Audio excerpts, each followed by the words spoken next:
राजेंद्र भट हे गेली 33 वर्षे बदलापूरच्या बेंचीळ येथे सेंद्रिय शेती करत आहेत. भटवाडी येथील आपल्या निसर्गमित्र फार्ममध्ये त्यांनी 5 एकर जमिनीवर शेती फुलवली आहे. त्यात विविध अशा 187 प्रकारच्या वनस्पतींचा समावेश आहे. याच लागवडीतून त्यांनी शेतात जैवविविधता तयार केली आहे.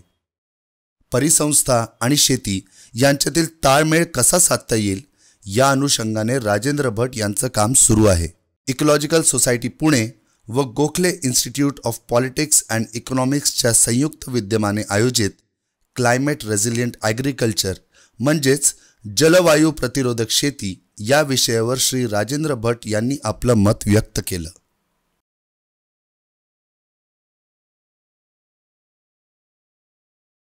शेती ही इकोसिस्टीम मधला भाग आहे, पण आजच्या शेतीमध्ये इकोसिस्टीम नाही आहे. तर ती इकोसिस्टीम आणि शेती एकत्र कशी करता येईल, की आपण मधल्या हरित क्रांतीमध्ये पैसा हे ध्येय डोळ्यासमोर ठेवलं आणि औद्योगिक क्रांतीपासून चालत आलेली प्रक्रिया पुढे कंटिन्यू झाली आणि त्याच्यामधनं परिसंस्था कोलॅप्स होत आले. आपलं जगणं, आपलं वागणं, आपला आहार हा आपल्या आर्थिक कुवतीनुसार बदलत गेला. स्टेटस म्हणजे डोलकर साहेबांनी त्याच्यावर खूप छान पुस्तकं लिहिली आहेत आणि आपण ते अनुभवलं आहे सगळ्यांनी. तर शेतामध्ये आपल्याला इकोसिस्टीम आणणं गरजेचं आहे. तर शेती करताना मुख्य ध्येय डोळ्यासमोर हे ठेवलं, इकॉनॉमी, इकॉलॉजी आणि इमोशन या तिन्ही गोष्टीची सांगड आपल्या शेतातनं घालता येईल का.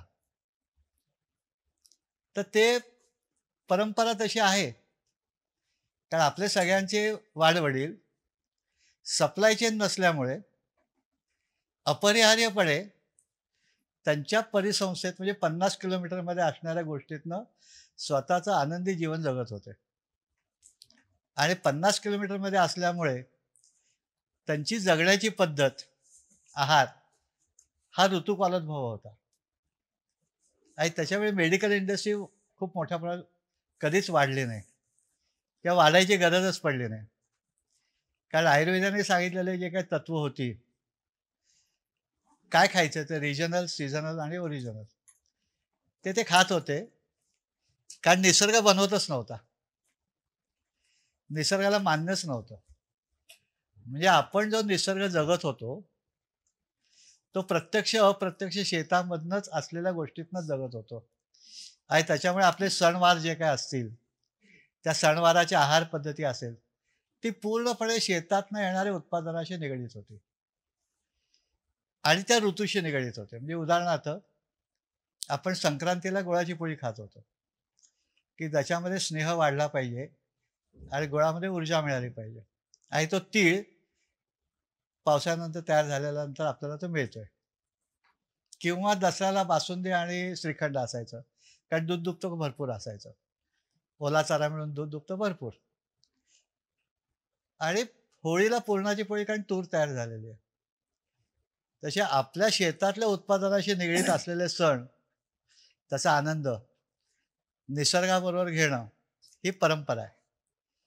ही परंपरा हरित क्रांतीनंतर आपण मोडीत काढली आणि पैसा ज्याच्यातनं मिळेल अशा गोष्टीला सुरुवात केली. म्हणजे आजची परिस्थिती अशी आहे की 90% जास्त टक्के शेतकरी, मी 90 जरा धाडसाने म्हणतो, की त्यांच्या ताटात शेतातलं काहीच नाही आहे.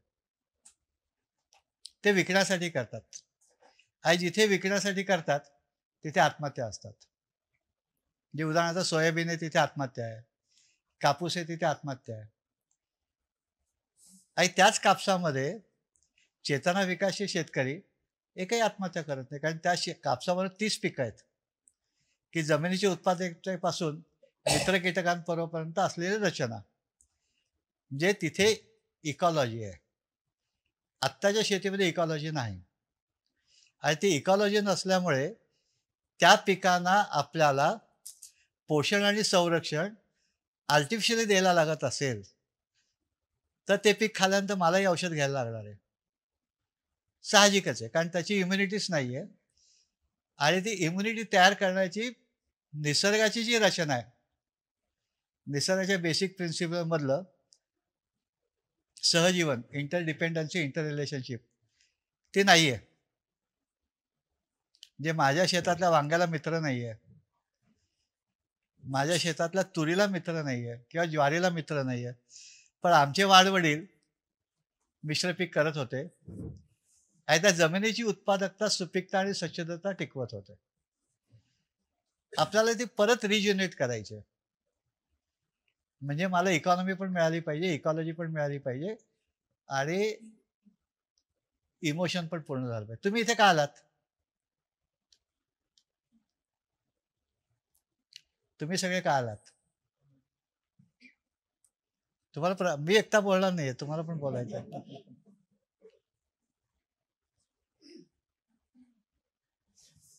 डॉक्टर, हे अजून चुकीचं.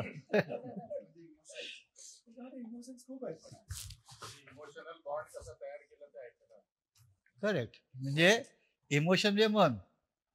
हा, मनाची इच्छा पूर्ण करायला तुम्ही आलात. मनाने सांगितलं बुद्धीला की आपल्या तिकडे जायचंय. मग बुद्धीने सांगितलं नाही, नाही आपल्याला आज हे महत्वाचे अपॉइंटमेंट आहेत, तर आपण तिकडे नको जाऊया. मन म्हणलं नाही, नाही जायचंच आहे. आणि मन हे पंतप्रधान असतं आणि बुद्धी हे राष्ट्रपतींसारखे असते. ती एकदा नाकारू शकते. दुसऱ्याच मनाने सांगितलं की बुद्धी ज्ञानेंद्रिय आणि कर्मेंद्रियाचा वापर करून तुम्हाला इथे घेऊन येते. तसे आपल्या शेतामध्ये जेव्हा आपण मला हे करायचं जेव्हा म्हणतो, त्या पहिली इच्छा मनाची असते. आणि ते मन आणि शरीर, बायोलॉजिकल क्लॉक शरीरामध्ये असलेलं, हे निसर्गाशी रिलेटेड असतं. त्याचे प्रत्येक माणसाच्या मनामध्ये एक सुप्त इच्छा असते की मला ना हे असं काहीतरी करायचं आहे बरं का. असं काहीतरी काय म्हणजे ते कन्फर्म नसतं. मग स्वप्नीलसारखा कोणतरी ते कन्फर्म करण्यासाठी काहीतरी पॉडकास्ट करतो आणि मग अच्छा आपण असं करूया बरं का, म्हणजे रोल मॉडेल तयार होतं. किंवा इकॉलॉजिकल सोसायटी तुम्ही आम्हाला शिकवता की नाही नाही ही इकॉलॉजी अशी असते आणि असं गेलं तर तुम्हाला संवर्धन पण होईल तुमचं व्यक्तिगत आणि परिसंस्था पण संवर्धित होईल. तर परिसंस्था संवर्धित होण्याची रचना वेगळ्या संस्था, त्या संस्था शिकणारे आपल्यासारखे सगळे विद्यार्थी, माझ्यासारखे वाचून, ऐकून, बघून एक प्रयत्न करत असतात.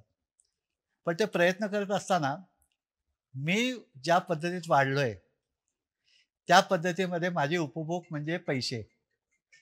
आणि पैसे असल्यानंतर मी हे घेऊ शकतो, हे माझं स्टेटस. I can afford. म्हणजे मला वॉशिंग्टनची सफरचंद खायची गरज नाही आहे बरं का, पण माझं स्टेटस आहे. आम्ही ना संध्याकाळी फ्रुट्स खातो आणि ते शक्यतो एक्झॉटिक असतात. म्हणजे माझं कार्बन फुटप्रिंट मी वाढवत असतो. गरज नाही आहे बरं का. कधीतरी खाणं ठीक आहे, क्वचित कधीतरी खाल्लं. पण मी नेहमीच खात असेल तर खाणं गोष्ट वेगळी आणि प्रत्यक्ष जेव्हा शेती करायला जातो ते मी लावायचा प्रयत्न करतो. आणि हजारो वर्ष ॲग्रो क्लायमॅटिक झोनप्रमाणे फळं तयार होतात, भाजी तयार होते, हे आम्ही विसरतो. कारण मी खाली गेल्यानंतर मला खाली सगळं मिळतं. फक्त मी तेव्हा काय करतो की तेव्हा त्या भाजीचा भाव जो असेल तो भाव डोळ्यासमोर ठेवून ते लावायचा प्रयत्न करतो. म्हणजे शेवग्याच्या शेंगा आता सगळे स्वस्त आहेत, पण काही काळ त्या ₹200 किलो होतात. मग मी ₹200 किलो शेवग्याची शेंग लावेन. पण माझ्याकडे फुलं तेव्हाच येणार आहे जेव्हा सगळ्यांच्याकडे येणार आहे. त्यात त्या शेवग्याच्या शेंगेची किंमत असे ₹1 विकली गेली तर. मग त्या शेवग्याच्या शेंगाचं काय करायचं? तर माझे वाडवडील काय करत होते की लहान पोरांना जंत झाले, चेहऱ्यावर पांढरे डाग आले, शेवग्याची भाजी खायला घालायचे. की झालं पोटातले जंत डिवर्मिंग झालं. आणि शेवग्याची कॅप्सूल करायची गरजच नव्हती. कारण दारातला शेवगा आहे, जास्त उंच झालं की तोडणार आहे, त्याचा पाला निघणार आहे, तो खाणार आहे. महिन्यातनं एकदा खाल्लं, 2 महिन्यातनं, 15 दिवसातनं खाल्लं, डोळे चांगले झाले, डिवर्मिंग झालं, गरजच नाही बाकीच्या गोष्टीची. म्हणजे इकॉलॉजी आणि हेल्थ हे एकमेकांशी रिलेटेड होतं. आता आपण ते शेती करत असताना इकॉनॉमीच्या सोबत बाकीचा विचार करूया का? आणि बाकीचा विचार तुम्ही नाही केला तर निसर्ग टिकू देणार नाही. कारण वातावरणातल्या बदलाने आत्ता आपल्या डोळ्यासमोर ज्या समस्या दिसत आहेत किंवा येत आहेत मोठ्या प्रमाणामध्ये, ज्याला आपण म्हणतो जलवायू परिवर्तन, ग्लोबल वॉर्मिंग. आता त्यांनी सांगितलं पंखा लावायचा. जे पुण्याच्या हवेमध्ये पंखा लावायची गरज पडली का? तर दोन गोष्टी, म्हणजे याला खिडक्या नाही आहेत, कारण एसी ठेवायच्या म्हणून खिडक्या काढून टाकल्यात. जे अपरिहार्यपणे मला याने आर्किटेक्चर तयार केलं की ज्या आर्किटेक्चरमध्ये एसी पाहिजे, जे ऊर्जा पाहिजे. ही ऊर्जा तयार करताना निसर्गामध्ये जी काही ऊर्जा आहे ते त्याच्यावरती झाडं अवलंबून आहेत. म्हणजे आपण आता सध्या सगळ्या लोकांच्या डोळ्यासमोर मोठा प्रश्न आहे, आंबे गळत आहेत, काय करूया? जे आंबे गळायला लागल्यानंतर काय करूया प्रश्न येतोय. आधी येत नाहीये बरं का, की आंब्यासाठी काय लागतं, आंब्याच्या पोलनसाठी वातावरण काय लागतं, आर्द्रता काय लागते, ते तुम्ही ऑलरेडी शिकवताय बरं का तुमच्या कोर्समधनं. पण ते प्रत्यक्ष शेतामध्ये रिलेटेड होत नाहीये. तर मला आत्ता भेडसावणाऱ्या प्रश्न समस्या आहेत, त्याच्यामध्ये उष्णतेची लाट, धुळीची लाट, भूगर्भातल्या पाण्याची घसरत चाललेली पातळी आणि पाण्याची गुणवत्ता, या सगळ्यातनं आपण समस्या निर्माण झाल्या त्या बायोडायव्हर्सिटी संपत जाणं. आम्हाला अजून अनेक गोष्टी आकलनातच आल्या नाही आहेत की हे का आलंय. म्हणजे उदाहरणार्थ सह्याद्रीमध्ये 97 प्रकारची बेडकं जी आहेत ती जगात कुठेच नाही आहेत. म्हणजे 97 का आली इथे, गरज काय? त्याच्यातली मी त्या सह्याद्रीतल्या कुठल्या भागात शेती करत असेल ते बेडकाचा नक्की रोल काय आहे, तो माझ्या शेतात कसा वाढेल, याच्यावर आम्ही फोकसच नाही केलं. ते फोकस करण्यासाठी बेडकाला काय लागेल? जर माझा कीड नियंत्रणामध्ये बेडूक हा मोठा रोल असेल, जो जमिनीवरचा बेडूक आहे का झाडावरचा बेडूक आहे, दोन्ही त्याचा रोल महत्वाचा आहे. तर बेडूक वाढण्यासाठी मी कुठली झाडं लावली? तर नाही लावले. मी डायरेक्ट बेनिफिटचा विचार केला, सपोर्टिंग टीमचा विचारच नाही केला. खरं म्हणजे एखादा सैनिक जेव्हा सीमेवर लढतो त्याला 6 प्रकारची सपोर्टिंग टीम असते. एक अन्न पुरवणारी असते, एक दारुगोळा पुरवणारी असते, एक घरची खाली खुशाली पाठवणारी असते, एक नियोजनकर्ता असतो, इथपर्यंत जायचं इथे थांबायचं, आणि त्यासोबत तोफातनं आणि विमानातनं त्याला संरक्षण असतं. तेव्हा तो सीमेवर लढू शकतो. तसं माझं शेतातलं जे पीक आहे त्याची सपोर्टिंग टीम कुठे आहे, बदमाशी कुठे आहे? एकीकडे मी म्हटलं गांडूळ हे शेतकऱ्याचा मित्र आहे, खरंच आहे. मग मी गांडूळ वाढवायचं काम केलं का नांगरायचं काम केलं? म्हणजे सातत्याने नांगरून मी गांडूळ नष्ट केली आणि तोंडाने म्हटलं की नाही नाही गांडूळ शेतकऱ्याचा मित्र आहे. मग मी काय केलं, हौदामध्ये गांडूळ खत तयार केलं. जमीन पोकळच नाही झाली, त्याचे पडणारा पाऊस वाहून गेला आणि जाताना माती घेऊन गेला. शिकलो काय? मूलस्थानी जलसंधारण. जिथे थेंब पडेल तिथे जिरला पाहिजे. जे निसर्गाच्या ज्या रचना आहेत, सॉइल पोरॅसिटी, सॉइल फर्टिलिटी आणि soil productivity with the help of natural elements, ते आपण विसरून गेलो. मी घालीन ना, मी गांडूळ खत घेईन घालीन, मी शेणखत बनवून घालीन, जे तिथे नाही बनणार बाहेर कुठेतरी बनणार. हे नाही चालणार. जर मला परिस्थितीनुसार वातावरणानुसार बदल करायचे असले तर मला कंपल्सरी एक पहिला नियम जे जगामध्ये मान्य झालेला आहे तो, की माझ्या जमिनीपैकी कमीत कमी 33% जमीन वृक्षाच्छादित असली पाहिजे. आणि दुसरं, तापमान नियंत्रण करणं आणि जमिनीमध्ये पाणी जिरणं हे जर आवश्यक असेल तर soil must be cover with any organic matter dead or live. सगळ्यात महत्वाचा सोर्स जो आहे तो वीड, आम्ही सातत्याने डिविडिंग केलं आणि सॉइल मधला ऑर्गॅनिक मॅटर वाढायचा किंवा कॅपॅलिटी तयार करण्याची रचना कोलॅप्स केली. ते झाड मेलं, तण मेला.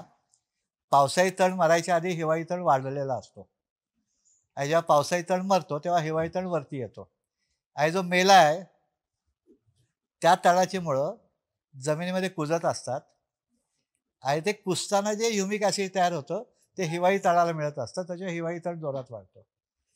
आम्ही ह्युमिक ॲसिड घालू ना, हे नाही चालत ना. पण जमीन पोकळ कशी होणार? तसे आपल्याला शेती करताना इकॉलॉजीचा अभ्यास करायला पाहिजे आणि ते करत असताना कुठलं पीक लावल्यानंतर इकॉनॉमी चांगली होईल याचाही विचार करायला पाहिजे. तसे माझ्या शेतामध्ये जे काही शेत आहे त्यातला कमीत कमी वंथळ भाग आपण झाडाखाली म्हटला, उरलेल्या भागातला वंथळ भाग माझ्या ताटातल्या गोष्टीचा, मोहरीपासून मिरीपर्यंत वातावरणाप्रमाणे जे काय होऊ शकणार असेल ते, आणि मग उरलेलं व्यापारीकरणासाठी पीक. पण ते एक नाही, इंटरडिपेंडन्सी असलेलं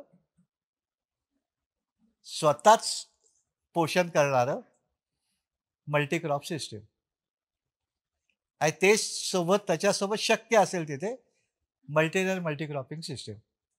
म्हणजे जंगलामध्ये जसं कुठलीही वनस्पती कुठलीही एकच वाढत नाही. उंच वृक्ष, त्याच्यावरचे लतावेली, त्याच्यावर खाली छोटा वृक्ष, त्याच्या खाली झुडपं, त्याच्या खाली ग्राउंड कव्हरिंग आणि त्याच्या खाली कंद, हे मला शेतात करता येईल का? तर करता येतं. मग वांग्यासारख्या कमी दिवसाच्या पिकापासून फणसासारख्या दीर्घजीवी पिकापर्यंत आपल्याला ते करता येतं. आणि जसं करत जाऊ तसं इनिशियली त्याला आपल्याला इरिगेशन करायला लागेल, पण त्याचे जे अवशेष तिथे पडले आणि जागेवरच कुजले तर हळूहळू ह्युमस तयार झाल्यानंतर पाण्याच्या गरजा ज्या आहेत त्या निम्म्यापेक्षा खाली येण्याची शक्यता दाट असते. आपोआप जागेवर कुजलं, गांडूळाने आणि जीवाणूंनी जमीन पोकळ केली, पडणारा पाऊस जमिनीत जिरला, माझी भूजलाची पातळी वाढली आणि गुणवत्ताही वाढली. मग त्या पाण्यावर आधारित मी शेती केली.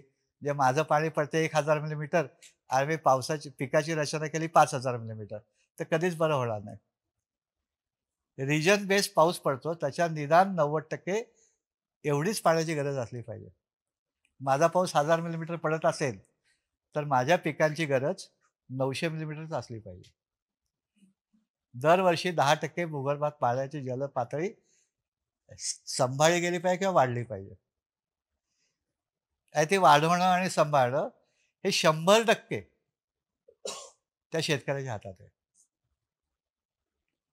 वातावरणातल्या बदलाने अकस्मात पाऊस पडणार असेल आणि तो पडतो, तर ते पाणी जिरवणं याच्यासाठी कमांड एरियामध्ये 1100 मिलीमीटर पाऊस दररोज पडणार आहे असं गृहीत धरून त्या पिकाची रचना, त्या पाण्याचे आउटलेट आणि आउटलेट करत असताना शेतामध्ये असलेलं मार्श एरिया थोड्याफार प्रमाणात बेडूक संवर्धनासाठी आवश्यक असेल. तर हे जर मी करू शकलो, आणि करता येतं, अनेक देशातले अनेक मान्यवर हे मॉडेल यशस्वी करतायत. इकॉलॉजिकल सोसायटी शिकवते, दाखवते. त्या परंपरेत निर्माण झालेले स्वप्नील सारखे अनेक लोक असे त्यांच्या भूभागात जाऊन करतायत. हे जेव्हा मला प्रदेशनिहाय करता येईल तेव्हा मला बाकीच्यांची सपोर्टची गरजच पडणार नाही. कारण निसर्ग हाच मला पाठिंबा देणारा सगळ्यात मोठा सोर्स, ज्याला आपण नॅचरल सोर्स म्हणतो, तो ऑलरेडी आहे बरं का, नशिबाने आपला आहे. अजून आणीबाणीच्या परिस्थितीत आहे, पण तो एवढा काही संपला नाहीये की 10 वर्ष झाली तरी तो दुरुस्त होणारच नाही. दुरुस्तीची क्षमता अजून आहे. तर आपली पिकाची रचना, माझ्या ताटाच्या गरजांची रचना, पडणाऱ्या पावसाची रचना आणि पडणाऱ्या पावसाप्रमाणे कल्टिवेशन मेथड ह्या बदलायला लागतील. म्हणजे मला सातत्याने न नांगरता शेती करायला लागेल, कारण अकस्मात पडणारा ढगफुटी, आणि ती ढगफुटी जर होणार असेल तर माझ्याकडे माझ्या 1 एकर जागेतनं टोपोग्राफीप्रमाणे इथून पाणी बाहेर जाणार आहे, तर ते पाण्याचे आउटलेट मला वाढवायला लागतील. आणि त्यात 10 ठिकाणी स्पीड ब्रेकर करायला लागते की ज्याच्यातनं माती वाहून नाही जाणार. सगळ्यात मोठा स्पीड ब्रेकर आहे तण. हे तण नियंत्रण करायला, डिविडिंग बंद करायला लागेल. आणि हे करत असताना सगळ्यात महत्त्वाचा मुद्दा लक्षात असा येतो की आपण आपल्या घरामध्ये आपल्याला किंवा आपण मुलांना आपल्या वाढवताना त्याची काळजी घेतली असं आपण शिशु अवस्थेमध्ये. ज्याला शी आणि शिव कळत नाही तो शिशू. मी माझ्या मुलाचं बोट धरून चालवायला सुरुवात केली, अजूनही बोट धरतो का? पोरगा म्हणाले, बाबा तुमचा हात दमला असेल तर मी बोट धरतो, तुम्ही माझं बोट धरू नका, कारण तुम्ही मला सक्षम केलंय. पण आम्ही शेतीमध्ये एक 20 वर्षाचा आंब्या झाला तरी त्याला खत देत असतो आणि त्याच्या खाली स्वच्छ करतो. त्याला कंपॅनियनच नाही.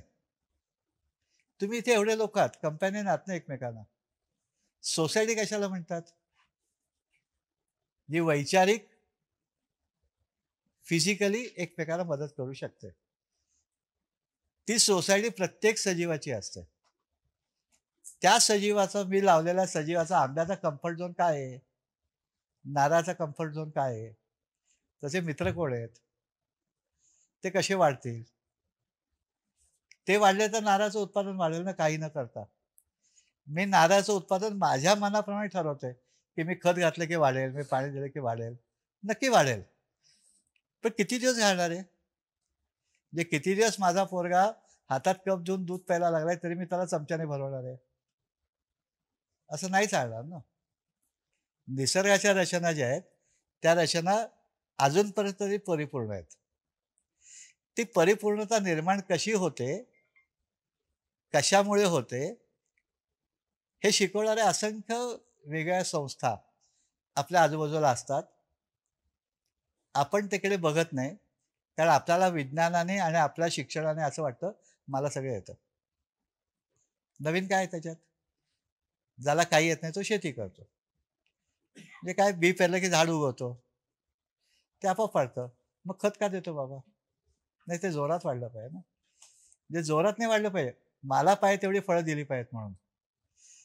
आणि मला पाहिजे तेवढी फळं म्हणजे उत्पादन आणि गुणवत्ता हे दोन्ही दिलं पाहिजे.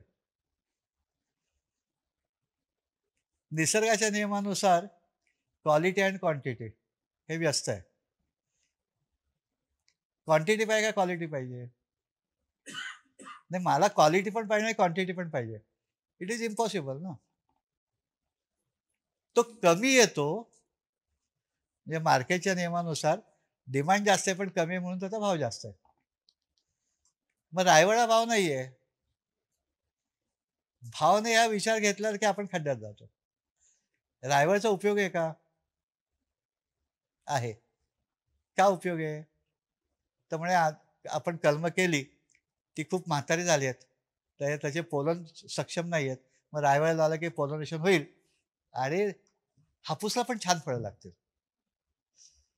छान लागतील का खूप लागतील? तर उत्तर येते छान लागतील. बरं ठीक आहे. ते छान येण्यासाठी तापमान आणि आर्द्रता किती पाहिजे? त्याच्याशी काय संबंध?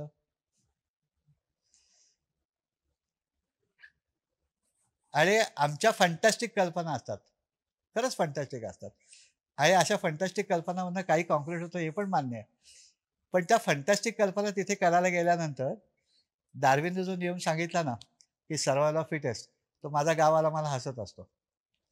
काय तो म्हणतो, चला आपल्यासाठी साहेबांनी आज हे लावलं. किंवा तो म्हणतो, "त्याला हे असं कसं जमेल?" मग तो सांगायचा एखादा प्रयत्न करतो. "काका असं नसतं बरं का. तू गप. तुला कळतं का मला कळतं? पैसे माझे का तुझे?" तो म्हणतो, "जा ना खड्ड्यात, मला काय करायचंय? मला पैसे मिळतायत." आणि नंतर तो सांगेल, "मी सांगितलंच तुम्हाला होणार नाही." असं कसं होणार नाही? हे बघ, या व्हिडिओमध्ये स्वप्नीलच्या व्हिडिओमध्ये आहे. पण स्वप्नीलच्या व्हिडिओ महाबळेश्वरचा आहे बाबा. महाबळेश्वरला स्ट्रॉबेरी होतात. मी सोलापूरला का स्ट्रॉबेरी करू? की म्हणजे तिथे मी कॉपी पेस्ट करणार आहे आणि करताना मी माझ्या डोक्याने विचार करणार आहे. असं नाही चालत. आपल्याला निसर्गामध्ये जे काही रचना झालेल्या आहेत, त्या रचनांची माहिती आधी असायलाच लागेल. आणि ते करत असताना आपल्याला आपली शेती need base, regional base, economical आणि वॉटर बेस असतील पाहिजे. म्हणजे किती काही केलं तरी 3 महिन्याचं पीक असणारच आहे. 3 किंवा 4 महिन्याचं. कारण अजून तरी आपल्याकडे पाऊस बऱ्यापैकी पडतो. तो फ्रिक्वेंटली त्याच कन्सिस्टन्सीने पडेल असं नाही, पण पडतो. मग त्या त्याच्यासाठी आपल्याला काय रचना करायला लागेल, तर माती वाहून जाऊ नये म्हणून कमीत कमी नांगरायला लागेल.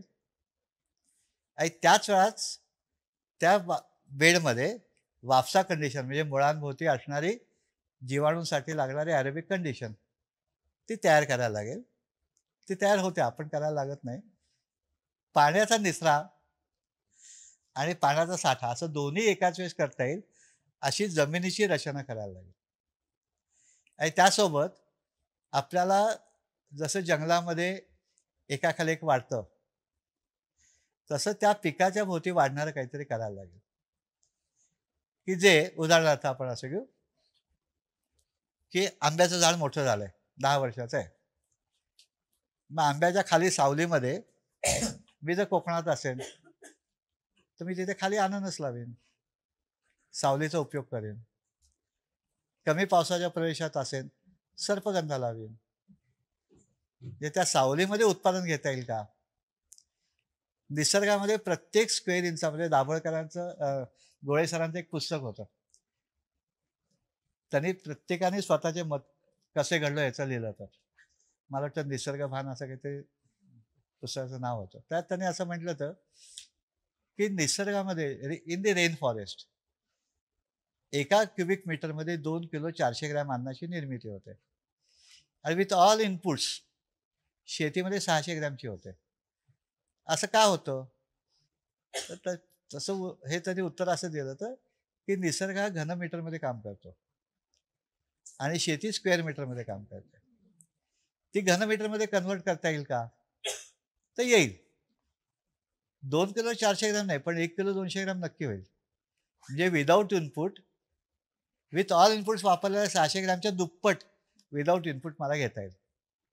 कारण वनस्पतींची रचना उन्हामध्ये, सेमी शॅडोमध्ये, शॅडोमध्ये वाढणारी आहे. आपण त्या रिजनप्रमाणे चॉईस करू की आंब्याची सावली आहे, किती सावली आहे, चिकू एवढी नाही आहे, मग ठीक आहे, तिथे हळद लावूया का, अननस लावूया का, झाडावर मिरी सोडूया का, खाली सुरण करूया का, गवत येणारच आहे बरं का. मग हेच येऊ दे ना. मग त्या हळदीच्यामुळे जमिनीमध्ये अँटीबायोटिक गुण तयार होतील, हळदीच्या वासाने आंब्याची कीड कमी होईल आणि आंब्याला मोहरण्याच्या आधी हळदीचं आयुष्य संपलेलं असेल.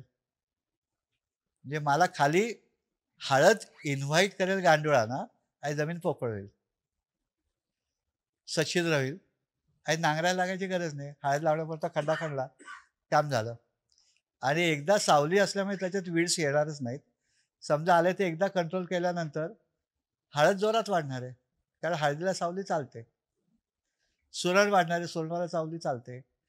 मिरी वाढणार आहे, कारण मिरीला सावली चालते. म्हणजे मला काय करायचं आहे, मला आंब्याला अनुकूलता असलेलं पीक, जे खादाड नाही, जे पावसाच्या पाण्यावर येणार आहे, किंवा त्याला मी प्रोटेक्टेड इरिगेशन करणार आहे आणि सावलीमध्ये येणार आहे, हे जेव्हा मी लावीन, जे माझ्या आंब्याखाली 5 पिकं, आंबा धरून 5 पिकं असेल आणि थंडीच नाही पडली आणि आंब्याला मोहरच नाही आला, तरी मला 4 पिकं मिळणार आहेत ना. आणि जी सेमी पेरिशेबल आहे, म्हणजे आजच विकायला पाहिजे असं नाही, जी जमिनीची गुणवत्ता वाढवणार आहे आणि आंब्याची कीडही कमी करणार, कारण माझे मेन क्रॉप आंबा आहे. आणि काही संकल्पना ज्या आहेत त्या का निर्माण झाल्या, कशा झाल्या, काही माहिती नाही, पण त्या खूप चुकीच्या आहेत. म्हणजे आंब्याला झाडाला पाणी द्यायची गरज नाही असं आम्ही ठरवलं. कधी? 50 वर्षापूर्वी. तेव्हा भूगर्भातली पाण्याची पातळी 10 फुटावर होती आणि जमिनीमध्ये ऑर्गॅनिक मॅटर निदान 1% होता. आज जमिनीमध्ये ऑर्गॅनिक मॅटर आहे 0.2 आणि भूगर्भातल्या पाण्याची पातळी 100 ते 150 फूट खाली.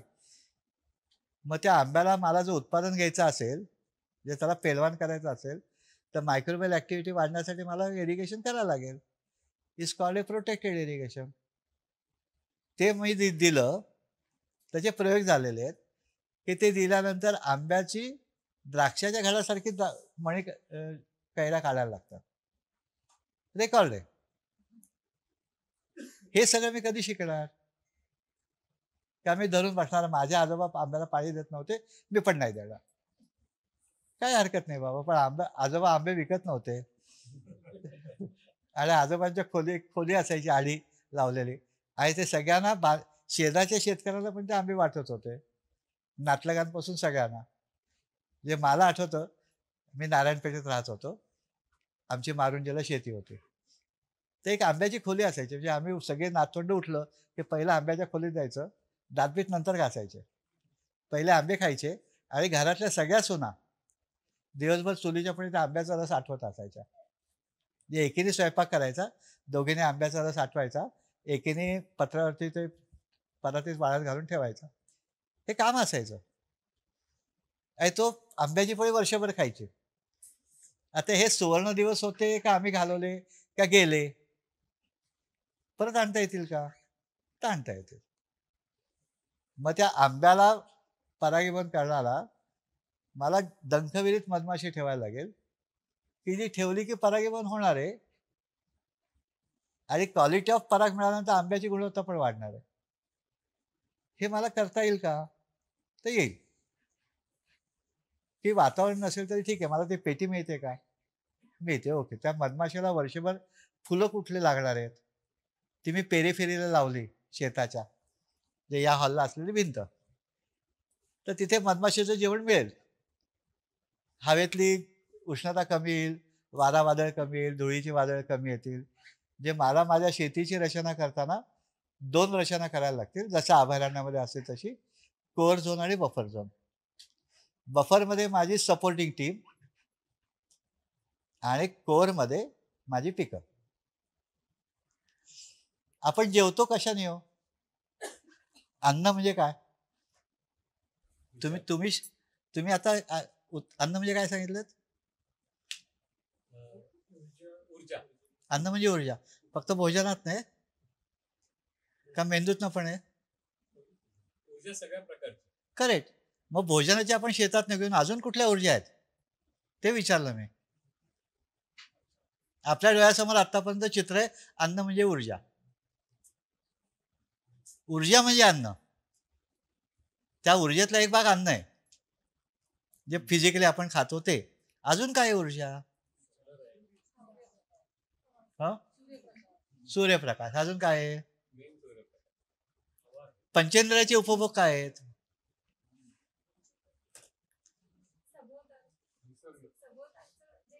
बरोबर. म्हणजे आता उदाहरणार्थ, एक गर्भाशी महिला आहे, तिला डोळे लागलेत. म्हणजे काय असतं? ती खाते का प्रत्यक्ष, का बघून पण समाधान होतं, का वासाने समाधान होतं? किती खाते? म्हणजे समाधान माझं अन्न मेंदूने, डोळ्याने, नाकाने, जिभेने, पंचेंद्रियाने, ज्ञानेंद्रियाने. हा. मग आपण आता आम्ही अन्न म्हणून कशाचा विचार करतोय? भागेल का? मग तिथे माझ्याकडे जी काय ऍक्टिव्हिटी चालली आहे, निसर्गाच्या ऍक्टिव्हिटीमध्ये प्रत्येक क्षणाला युद्ध चालू आहे आणि नवीन निर्मिती चालू आहे. मला दिसते का? आणि ते जे युद्ध चालू आहे ते मी डोळ्याने बघितलं तर अच्छा, म्हणजे हा मित्रकीटक आहे का, तो ह्याला खातो का? म्हणजे आपोआप मला मित्रकीटक कळले, जे माझं औषधाची गरज कमी झाली का? म्हणजे इकॉलॉजी समजली का? मग ते इकॉलॉजी समजण्यासाठी मी डोळ्याचा वापर केला, कानाचा केला आणि मेंदूचा केला का नाही केला? आता आम्ही नाही केला म्हणून आम्हाला औषधं वापरायला लागतात. निसर्गाची रचना आहे का? आंब्याचा तुडतुडा, आंब्याचा मोहर खातो, जे मोहर गळून जातो. म्हणजे आंबा संपला का तुडतुडा संपला?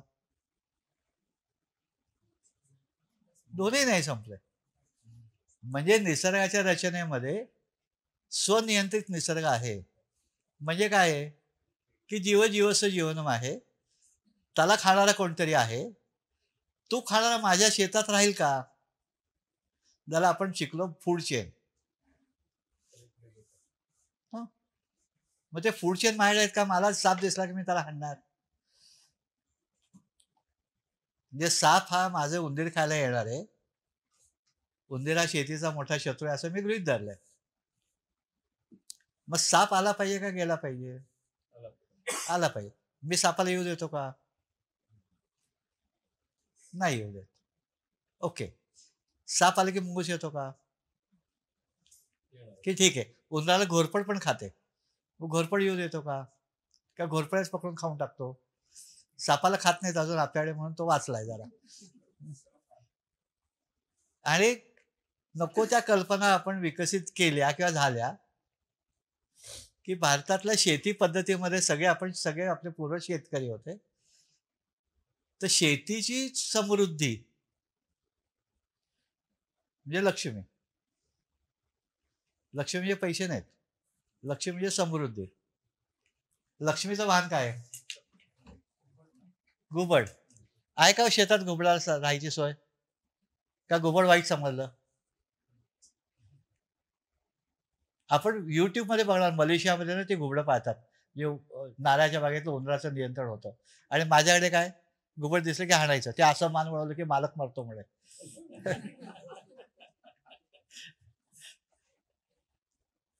बरं इकॉलॉजीवाले सांगतात अहो घुबडाचे एवढे प्रकार असतात. तो छोट्यापासून स्पॉटेड ऑवलेट पासून मोठ्या घुबडापर्यंत घुबडं ते वेगळ्याच ठिकाणी वेगळ्या झुडपांमध्ये वृक्षांमध्ये राहतात. मी प्रयत्न केला का एकतरी घुबड माझ्याकडे राहावा असा. म्हणजे उंदराचा नैसर्गिक शत्रू जो आहे तो मी वाढू दिला नाही. मी उंदराला झिंक फॉस्फेट घातलं. तो उंदीर मेला. तो मेलेला उंदीर खाऊन माझा कुत्रा मेला. म्हणजे फूड चेन चालू झाली ना. आणि मग उंदीर येतो म्हणून मी पीक लावणं बंद केलं. कारण शेंगदाणा आला की उंदीर येतो. म्हणजे ही इकॉलॉजी जी आहे ती शेतीतच विकसित होणार का हो? मग इकॉनॉमी आणि इकॉलॉजी आपण शेतीत तर विकसित करू शकतो.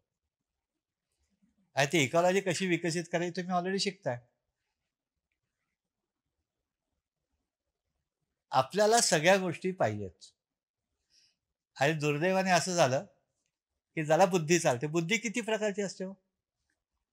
बुद्धीचे काही प्रकार केलेत का पूर्वजांनी?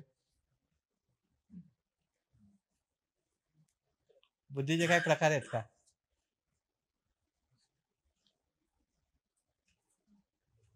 सारंगपाणे बुद्धी काही प्रकार आहेत का? Creative आणि destructive. हा Creative आणि destructive. आपण वर्गीकरण करताना असं वर्गीकरण केलं होतं परंपरेमध्ये. हुशार आहे, बुद्धिमान आहे, मेधावान आहे आणि प्रज्ञावान आहे आणि शेवटचं आहे विवेकी. म्हणजे विज्ञान आणि मन याची सांगड घालणार आहे. आपण प्रज्ञावान मेधावान नाही झालो तरी विवेकी होऊ शकतो. नक्की काय करायचंय? तर हे जे बुद्धीचे प्रकार आहेत हे शेतीमध्ये आवश्यक आहेत. आणि दुर्दैवाने आमच्या असं झालं की जो हुशार आहे तो शहरात गेला, नोकरी धंद्याला लागला. आणि शेतीमध्ये जसं आमचा शहरातला हुशार माणूस अमेरिकेत गेला आणि त्यात नासाला गेला आणि आमचा ब्रेन ड्रेन झाला, तसं खेड्याचा ब्रेन ड्रेन झाला. सगळे हुशार शहरात आले आणि ते हुशारीने वागलेच नाहीत. तशा सध्याच्या समस्या त्या अतिहुशार व्यक्तींमुळेच झाल्यात. कारण अतिरिक्त उपभोग आणि स्टेटस सिम्बॉल हे आपल्याला बदलायला लागेल. वातावरणाच्या बदलाप्रमाणे आपल्याला शेती रचना बदलायला लागेल, वैचारिक रचना सुद्धा बदलायला लागेल आणि त्याचा इंटिग्रेटेड विचार करायला लागेल. म्हणजे इकॉलॉजी सोसायटीने आम्हाला अवेअरनेस प्रोग्राम दिला, आम्ही शहाणे झालो. कृतीमध्ये कधी यायचं आणि कृतीचा आराखडा कधी तयार करायचा आणि आराखड्यामध्ये फिजिकली, मेंटली आणि फायनान्शियली 3 गोष्टी लागतात. मग माझं मी नियोजन केलं का माझी 1 एकर जागा आहे, त्याच्यावर मी अशा पद्धतीने काम करणार आहे असं मला आत्ता वाटतंय. त्यासाठी मी आर्थिक नियोजन केले, हे फिजिकल नियोजन केले आणि हे in future phase 1, phase 2, phase 3 मध्ये करणार आहे. आणि महत्त्वाचा मुद्दा लक्षात ठेवा, कायम स्वतः मेल्याशिवाय स्वर्ग दिसत नाही. त्याचे मी शेती तिथे करीन आणि सगळं बाकी सुंदर आहे, माणूस वाईट आहे हे विसरून जा. अख्ख्या देशामध्ये माकडं, साळींदर, गवे, रानडुकरं, काही भागामध्ये साळींदर सुद्धा, काही भागामध्ये नीलगाई यांचा प्रचंड त्रास आहे. आणि ह्याला आत्ता आपल्याकडे उत्तर नाही. तो कधीतरी त्याचा प्रेडेटर तयार होईल, ती इकॉलॉजी तिथे असेल तर तो राहील आणि मग तो पॉप्युलेशन कंट्रोल करेल. हे सगळ्या जरतरच्या गप्पा आहेत. तर आपल्याला आपल्या शेतीमध्ये हे सगळी संकट असताना शेती कशी करता येईल एक मोठं चॅलेंज आहे. आणि त्या चॅलेंजमध्ये आत्ता अजून एक भेडसावणारं म्हणजे इकॉनॉमी. तो मला माणूसच मिळत नाही आणि मिळाला तर त्याचा पगार मला परवडत नाही आणि तेवढा पगार दिला तो तेवढे तास काम करत नाही. अच्छा, ती सगळ्या गोष्टी आहेत. मॉनिटरिंग कसं करायचं. आणि आम्ही सगळे आय टीवाले किंवा इंडस्ट्रीमध्ये काम करणारे लेथ मशीनवरती एवढं होतं, मोल्डिंग मशीनवरती एवढ्या तासाला एवढं होतं, तसं शेतात एवढं केलं की एवढं येतं. म्हणजे माझे काही मित्र आहेत, गणित असतात बरं का, आय टीवाले लगेच गणित करायला मोकळे असतात फटाफट, की भेंडी 1 किलोमध्ये एवढ्या बिया आल्या, ती एवढ्या एवढ्या अंतरावर म्हणजे एवढे स्क्वेअर फुटाला एक भेंडी येते. तिला तिच्या लाईफ स्पॅनमध्ये मिनिमाइज 20 मॅक्झिमम 26 भेंडी येतात. एवढ्या भेंडीच्या बिया, एवढी झाडं, त्याची जर्मिनेशन पर्सेंट 70% आहे. एवढे वजा केले तरी एवढे टन उत्पादन येणार आहे. हे गृहीत आहे हा त्यांच्या दृष्टीने. आणि बाकीच्या काही संबंधच नसतो. जे जमिनीत काय आहे, त्याला पाणी किती आहे, ते कॅल्क्युलेशन नंतर करू, आधी भेंडी लावू. आणि हेही माहिती नसतं की पावसाळ्यामध्ये भेंडी किती अंतरावर लावायचे आणि उन्हाळ्यात किती अंतरावर लावायचे. आणि मग तो म्हणतो की मी स्वप्नीलचं बघितलं आणि बुडलो. पण स्वप्नीलने सांगितलंय स्ट्रॉबेरी फक्त याला होते म्हणून. म्हणजे काय माहितीये का, स्वप्नीलची चूक नाहीये, चूक माझी असते. मी तो क्लायमेटचा विचार नाही करत. आणि त्या माझ्या क्लायमेटचा, माझ्या समुद्र सपाटीपासून किती उंचावर मी आहे, माझं सराउंडिंग काय आहे, म्हणजे इकॉलॉजी तिथली, याचं गणितच मांडत नाही. शेती करताना ही गणित मांडणं अत्यावश्यक गोष्ट आहे. पहिली गोष्ट आहे सिक्युअर फूड फॉर एव्हरीवन. म्हणजे मधमाशीपासून गांडुळापर्यंत प्रत्येकाला अन्न मिळालं पाहिजे, तर माझी शेती चांगली होईल. मग मला अभ्यास करायला लागेल की मी या उंचीला राहतो, या तापमानाला राहतो, माझी मधमाशी कुठली आहेत, त्याच्या जाती उपलब्ध आहेत, त्या मिळतात. मग फक्त मधमाशीवर निसर्ग अवलंबून राहील का, तर नाही राहणार. कारण निसर्ग प्रत्येक गोष्टीला बॅकअप ठेवलेला असतो. माझ्या मधमाशी एकच बॅकअप आहे, व्हेरी सॉरी. तुमचं 30% शक्यता आहे, 30%, नॉट 100%. कारण मधमाशी टेम्परेचर वाढलं तर मधमाशी काम नाही करणार आहे.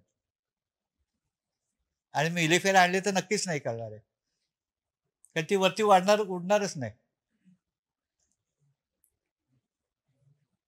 मिलीफेरा नावाची मधमाशी युरोपियन मधमाशी असते, जी सध्या पेट्यांमध्ये ठेवतात. खादाड असते आणि तिला जेवण नाही मिळतं पळून जाते. मग रिकाम्या पेट्या, दुसऱ्या वर्षी रिकाम्या पेट्या असतात. एक फॅक्ट आहे काही. कारण मला काय पाहिजे माहितीये का, मला मध पाहिजे. मधमाशी परागभवनासाठी पाहिजे मी म्हणत नाहीये. मग परागभवनासाठी कुठली पाहिजे, तर डंख विरहित पाहिजे. ती छोट्या फुलात जाऊ शकते.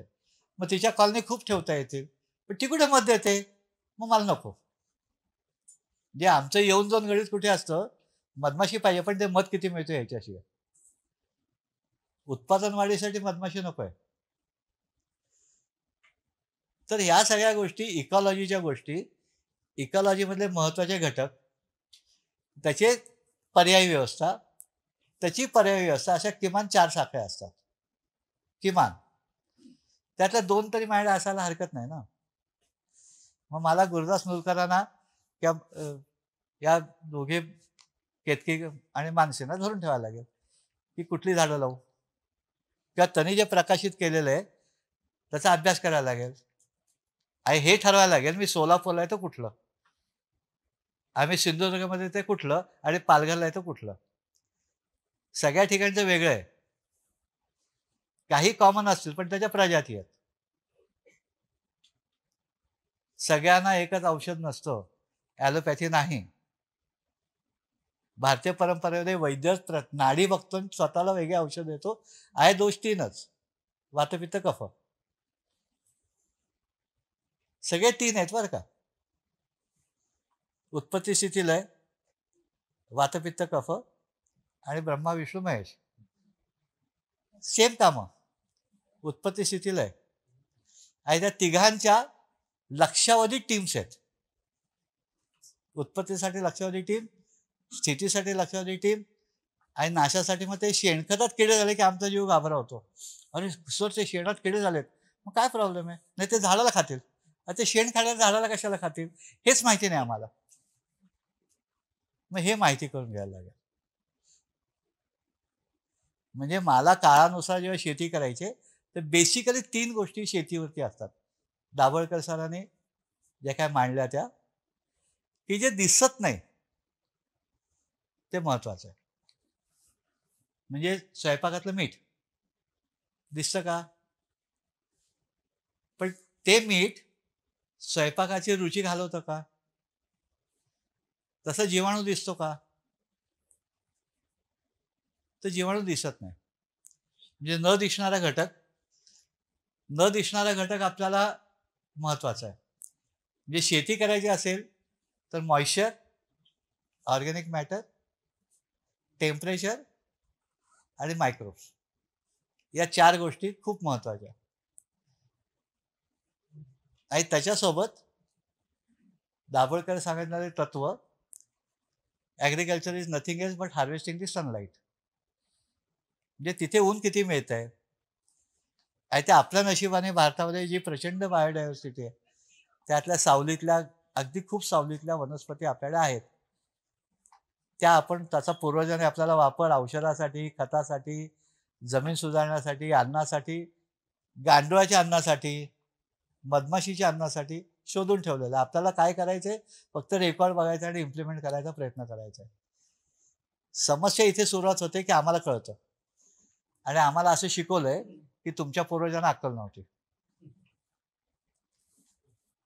मग आम्ही वृक्षायुर्वेद वाचणार आहोत, तो व्हॅलिड पकडणार आहोत.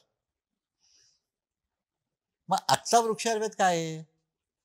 आणि त्याच्यामध्ये कुपन जल दिलंय, ते हरणाचं मांस मिळणार आहे का? जर मिळणार नसेल तर आजचा पर्याय काय आहे? आणि आपण सगळेजण प्रचंड हुशार आहोत. कारण आपल्या जेनेटिकली आपल्या वाडवडिलांपासून आलेलं नॉलेज आहे, आहेच. आपण नाकारूच शकत नाही. म्हणजे मी कोळाचे पोहे करायचे, दडपे पोहे करायचे, त्यात कांदा बटाटा पोहे करायचे, हे पूर्वजांचे ज्ञान आहे. मला फक्त ते करायचं आहे. माझी रेसिपी नवीन नाही आहे बरं का काही. मी अमेरिकेतली रेसिपी करून इथे नवीन काहीतरी इंट्रोड्यूस करतो, रेसिपी केलेली नसते. म्हणजे माझ्याकडे नॉलेज जे आहे ते प्रचंड नॉलेज ऑलरेडी माझ्याकडे साठा आहे. तो व्यवस्थित मांडला पाहिजे. आणि आपल्याकडे त्या प्रत्येकाकडे ती क्षमता आहे, माझ्या इथे चांगलं काय येऊ शकतं हे बघण्याची. तुमच्या घरामध्ये, कुटुंबामध्ये जे काही व्यक्ती आहेत, त्या प्रत्येक व्यक्तीची आवड सेम आहे का हो? भाजी सेम, कपडे सेम, केसांची ठेवण सेम, अत्तर सेम, प्रत्येकाचं वेगळं आहे. पण शेतामध्ये आम्ही सगळ्याला एकच ट्रीट करतोय. पाणी पण सेम, खत पण सेम, उजेड पण सेम. नाही चालणार ना. मग माझी जमीन जी आहे, समजा मी पुणे जिल्ह्यात, काका आम्ही पुणे जिल्ह्यात शेती करतोय, म्हणजे नक्की कुठे करतोय? हडपसर भागात करतोय का मुळशी भागात करतोय?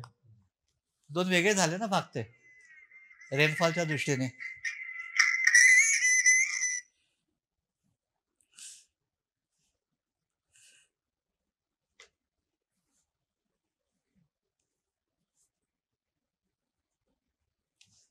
तर ते 2 भाग झाले. तर माझ्या भागात मी मुळशीवाला म्हणाले भात लावेन आणि सासवडवाला म्हणाले भात लावेन तर होईल का? तो म्हणाले मला राजमा लावायला लागेल. आणि भात भात लावणारा माणूस नक्की कुठे आहे? जे परत त्याच्या बॉर्डर आल्या. भोरच्या पण 2 बॉर्डर आहेत हो. एकाला पाऊस खूप पडतो, एकाला नाही पडत. परत शेतामध्ये 2-3 प्रकार आहेत. एक हलकं शेत आहे, एक पाणी साठणारे शेत आहे आणि एक दिवाळीपर्यंत पाणी साठणारे शेत आहे. मग मी कुठला भात कुठे लावू हे ज्ञान मला कधी होणार? आणि जो माझा तिथला स्थानिक मामा असतो तो सांगतो, "ए गप! तुला काय कळतं? आपल्याला इंद्रायणी लावायचा आहे." का तर इंद्रायणीला भाव जास्त आहे आणि त्याला डिमांड चांगली आहे. पण ताकद कशात आहे? आणि ती पटणीत आहे, पण उत्पादन कमी येतं. म्हणजे नक्की काय मला ताकद वाढवायची आहे का पैसे वाढवायचे आहेत? का दोन्ही वाढवायचे आहेत? मग ठीक आहे दोन्ही थोडं एकात इंद्रायणी एकात लाल भात लावा. नाही असं कसं मग मॅनेजमेंटला त्रास होतो. पण अवघड ते करा ना, सोपं सोपं सगळेच करणार आहेत. गीतेमध्ये काय सांगितलं? कर्मवाद, कर्मयोग, ज्ञानयोग सगळे सांगितले ना. आणि पुरुषार्थ कशात आहे? या अध्यात्म आणि शेती काय काढायचं आणि काय ठेवायचं ते म्हणजे अध्यात्म ना. म्हणजे मनातले विचार का शेतातलं पण का सार्वत्रिक हे जे विचार आहेत निसर्गामध्ये गेल्यानंतर शोषणाचे विचार निर्माण होतात का समृद्धीचे निर्माण होतात? मग मी निसर्गामध्ये जाऊन शोषण करणार आहे का समृद्धी वाढवणार आहे? आणि समृद्धी पैशात नाही मोजत. समृद्धी बायोडायव्हर्सिटीत मोजतात. आणि आपल्या नशिबाने त्याचे काही इंडिकेटर आहेत. ती असेल तरच चांगलं उत्पादन येऊ शकतं. म्हणजे वनस्पती चांगला रिस्पॉन्स देऊ शकते. उत्पादन हा आपला शब्द झाला. परिपूर्ण वाढ होण्यासाठी निसर्गाच्या काही निकष आहेत, काही गाईडलाईन आहेत आणि ते एकमेकांच्या मदतीनेच वाढत असतात. सरांनी एक पुस्तक लिहिलंय. अनुवाद केलाय पण ते पुस्तकच आहे ना. विचार तेच आहेत ना. आणि आपल्या नशिबाने आपल्याकडे जगदीशचंद्र बोसांसारखा माणूस होऊन गेला. आणि तरी ते विचार मांडले ते अजूनही जगात आहेत की नाही इथपर्यंत वाद आहेत. आपण म्हणतोय आहेत. आणि आपल्या नशिबाने आपल्या आध्यात्मिक क्षेत्रामधले किंवा अधिभौतिक क्षेत्रातले सगळ्या देवतांची झाडं वेगळी आहेत. सगळ्या देवतांची पानं फुलं वेगळी आहेत. आणि ती त्या त्या देवतांच्या आजारपणाशी किंवा त्यांच्या झालेल्या कामाशी निगडीत आहेत. म्हणजे उदाहरणार्थ मिस्टर शंकर त्यांनी विष प्यायलं. त्यांच्या गळ्यामध्ये प्रॉब्लेम आहे, थ्रॉट इन्फेक्शन. मग त्याला औषध काय आहे? बेलाची पानं. म्हणजे ज्याला थ्रोट इन्फेक्शन आहे त्यांनी बेलाची पानं वापरायचं हे गृहीत आहे. शंकर निमित्त आहे की शंकराचं देवता आहे ना, एक बेलाचं झाड लावा बरं का. टॉन्सिल वाढू दे, तर थ्रोट इन्फेक्शन होते, कोविड होते, बेलाचं पानच लागतं. आणि त्यांचा मुलगा मिस्टर शंकर गणपती खादाडे पण सेनानायक आहे. म्हणजे नुसता सूल नाही आहे तर नेतृत्व करणार आहे आणि भांडकुदळ आहे, गणनायक आहे. त्याची न्यूसन्स आहे म्हणून पहिली पूजा त्याची आहे. वा तू भानगड करू नको काहीतरी, हे पहिलंच तुला आमंत्रण दिलेलं आहे. तो भानगड करणार आहे आणि ते भानगड होऊ नये म्हणून त्याचा आपण उपास करतो. बा तू भानगड करू नको काही. आणि तो खाखा खातो आणि खाल्लेलं पचवतो पण कधी कधी त्रास होतो म्हणून ते नागिणीचं औषध त्याची दुर्वा आहे.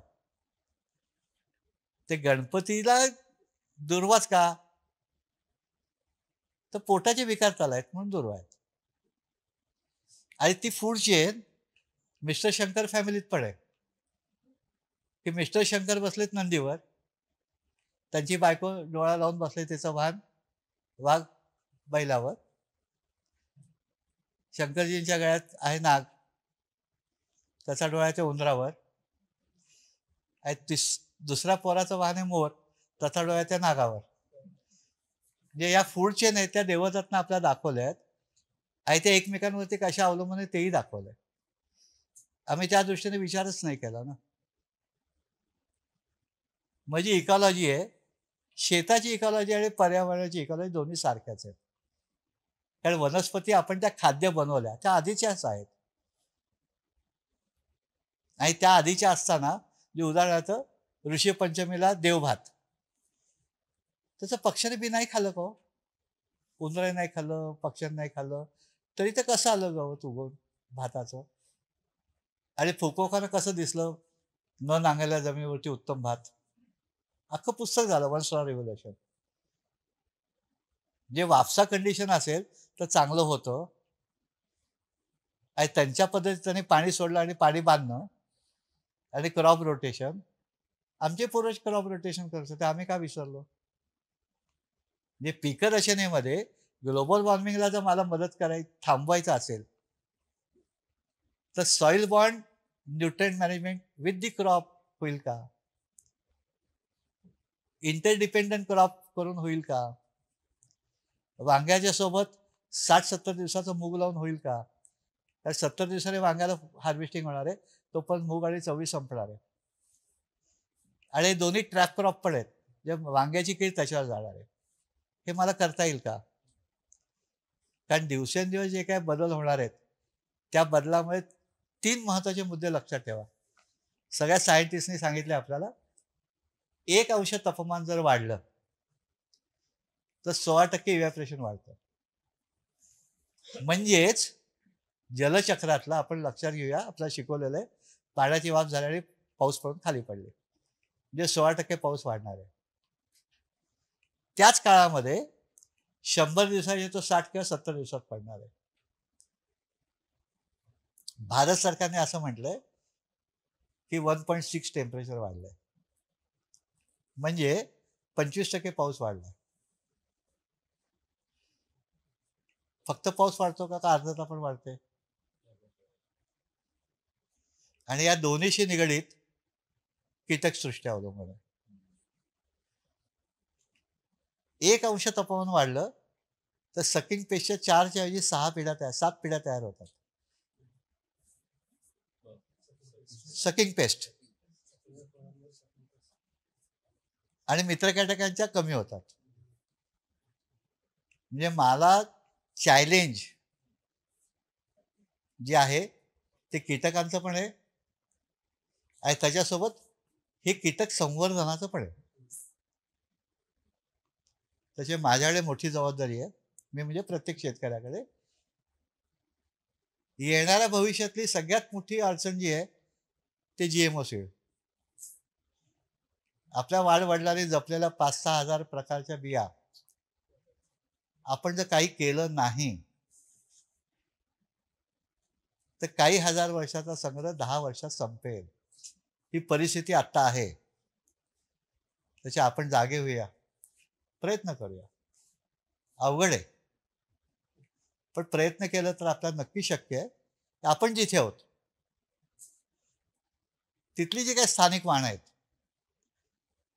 ती क्वालिटेटिव्ह होती आणि डार्विनने सांगितलेल्या नियमानुसार सर्वायला फिटेस्ट होती. म्हणजे त्याची इम्युनिटी ही त्या प्रदेशातली आपोआप पिढ्यानपिढ्या जन्मल्यामुळे ती स्ट्रॉंग आहे.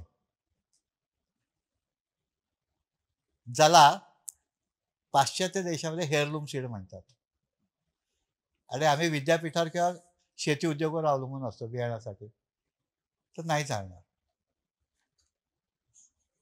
आपल्याला आपलं बी 7वी पिढी आपल्याकडे झाली पाहिजे. 3 पिढ्यांचा तो उद्धार होतोच. शिवाजी राजाला सांगितलं 7 पिढ्यांचा उद्धार करेल, पण 3 पिढ्या म्हणजे मी शेतात गेलो तर मला आजारपण येतं, माझा मुलगा जन्माला तिथे आला तर त्याला आजारपण माझ्यापेक्षा कमी येतं आणि नातवाला काहीच येत नाही. मग माझ्या शेतात माझं बी जेव्हा 3री पिढी येतं त्याला काही लागतच नाही, कारण तो ॲक्युमलायझेशन झालेलं असतं आणि त्याला त्याच्या आईने शिकवलेलं असतं या मातीतनं तुझा विकास कसा करायचा आहे. त्याचे ते चॅलेंज आपल्याला आहे, बियाणं जपणं, सॉइल वाचवणं, त्यासोबत इकॉलॉजी मेंटेन करणं आणि माझी जगण्यासाठी लागणारी इकॉनॉमी पण सांभाळणं. आणि आपण भारतीय परंपरेमध्ये सगळे भाविक असल्यामुळे इमोशनली पण जगणं, की माझ्या आजोबाने झाड लावलंय ते मी खातोय, म्हणजे ऑटोमॅटिकली माझी जबाबदारी येते, मी माझ्या नातवासाठी झाड लावलं पाहिजे. आणि माझ्या वाडवडिलांनी जे काही जपून ठेवलेलं आहे ते युटिलाइज करणं, व्हेरी गुड, जरूर वापरू, पण वाढवून पुढच्या पिढीला हँडओव्हर करता आलं पाहिजे. आत्ता आम्ही जे जगतोय ते त्याचं शोषण करून जगतोय. बदल करायला लागतील आणि ते बदल वैचारिकदृष्ट्या तुम्ही जे शहरातले करतायत ते आणि प्रत्यक्षामध्ये शेतामध्ये फिजिकली करणं ते, यावेळेस खूप अंतर आहे. शेती कठीण आहे, पण कोणीतरी नाही मीच करायला पाहिजे. कोणीतरी करेल नाही चालणार, कारण मी जे काही उपभोग घेतोय त्या उपभोगाला आज जगात म्हणतात कार्बन फुटप्रिंट. पर्यावरण सरकार सांभाळेल, इकॉलॉजी फाउंडेशन सांभाळेल, सॉरी, माझं अन्न, माझं पाणी, माझी हवा, जसं उद्धव ठाकरेंनी सांगितलं तर माझं कुटुंब माझी जबाबदारी, तसं आता मला हे करायला लागेल की माझं शेत माझी जबाबदारी, माझी हवा, माझं पाणी, माझं अन्न. आणि हे आपल्याकडे प्रत्येकाकडे ती क्षमता आहेच, कारण मनाने आपण निसर्गाशी जन्मल्यापासून बांधलेलो आहोत. आपल्याला ते कळत नाही. आपल्या कुठल्याही देवतांचे कार्यक्रम,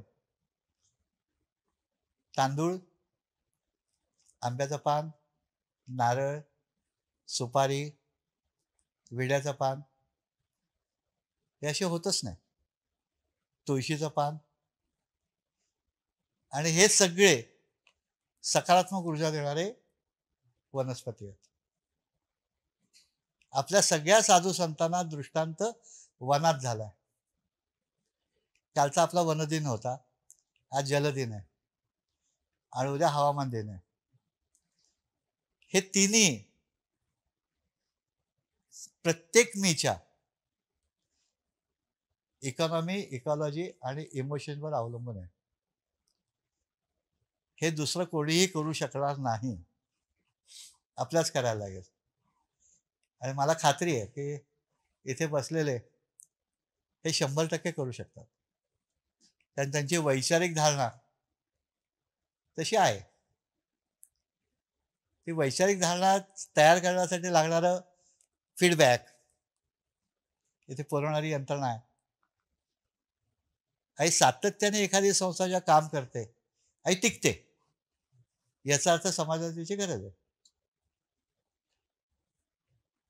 आणि तिची पुढची पिढी त्याच्यावर उतरून जास्त चांगल्या पद्धतीने काम करते, कारण प्रत्येक वेळेस इम्प्रूव्हमेंट असते. व्हॉट इज द नेक्स्ट हा प्रश्न येतोच. आपल्यालाही आला असेल की आपण शेती करायचं, आता काय करूया, हे जमलं, आता काय करूया. तर हे सगळं करून समजून करणं, जे सोचणं, समजणं आणि करणं, हे जर आपण करू शकलो आणि करू शकलो, याच्यात करू शकलो शंका नाही आहे, खरं म्हणजे करणार आहोत, तर आपण जरूर करू. आणि थोडक्यात या क्लायमेटिक चेंजला पर्याय व्यवस्था जी काय आहे ती आहे 3D फार्मिंग, म्हणजे मल्टी क्रॉपिंग सिस्टीम, मिनिमाइज दी टिलिंग, आणि आपलं जे काय शेत आहे 2 गुंठे, 5 गुंठे, 20 एकर, त्यातलं कमीत कमीत 1/3 एरिया वृक्ष, मग तो आंबा पण चालेल, पण तो सदाहरित वृक्ष पाहिजे. सगळ्या भागात सदाहरित वृक्ष येणार नाहीत, पण माझ्या चुलीसाठी लागणारा वृक्ष जो असतो तो पानगळ असतो. माझ्या औषधाचा जो वृक्ष असतो त्यातले 50% पानगळ असतात. म्हणजे माझ्या बेसिक नीड, आपण जशा अन्नाचा विचार करतोय तशा जळणाच्या, बांधकामाच्या, सुगंधाच्या, औषधाच्या, या सुद्धा भेसळ आहे.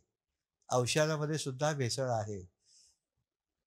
अनेक जण तुळस जी औषधासाठी वापरतात ती केमिकली वाढवलेली आहे, तर त्या तुळशीचे रिझल्ट येणार नाही आहेत.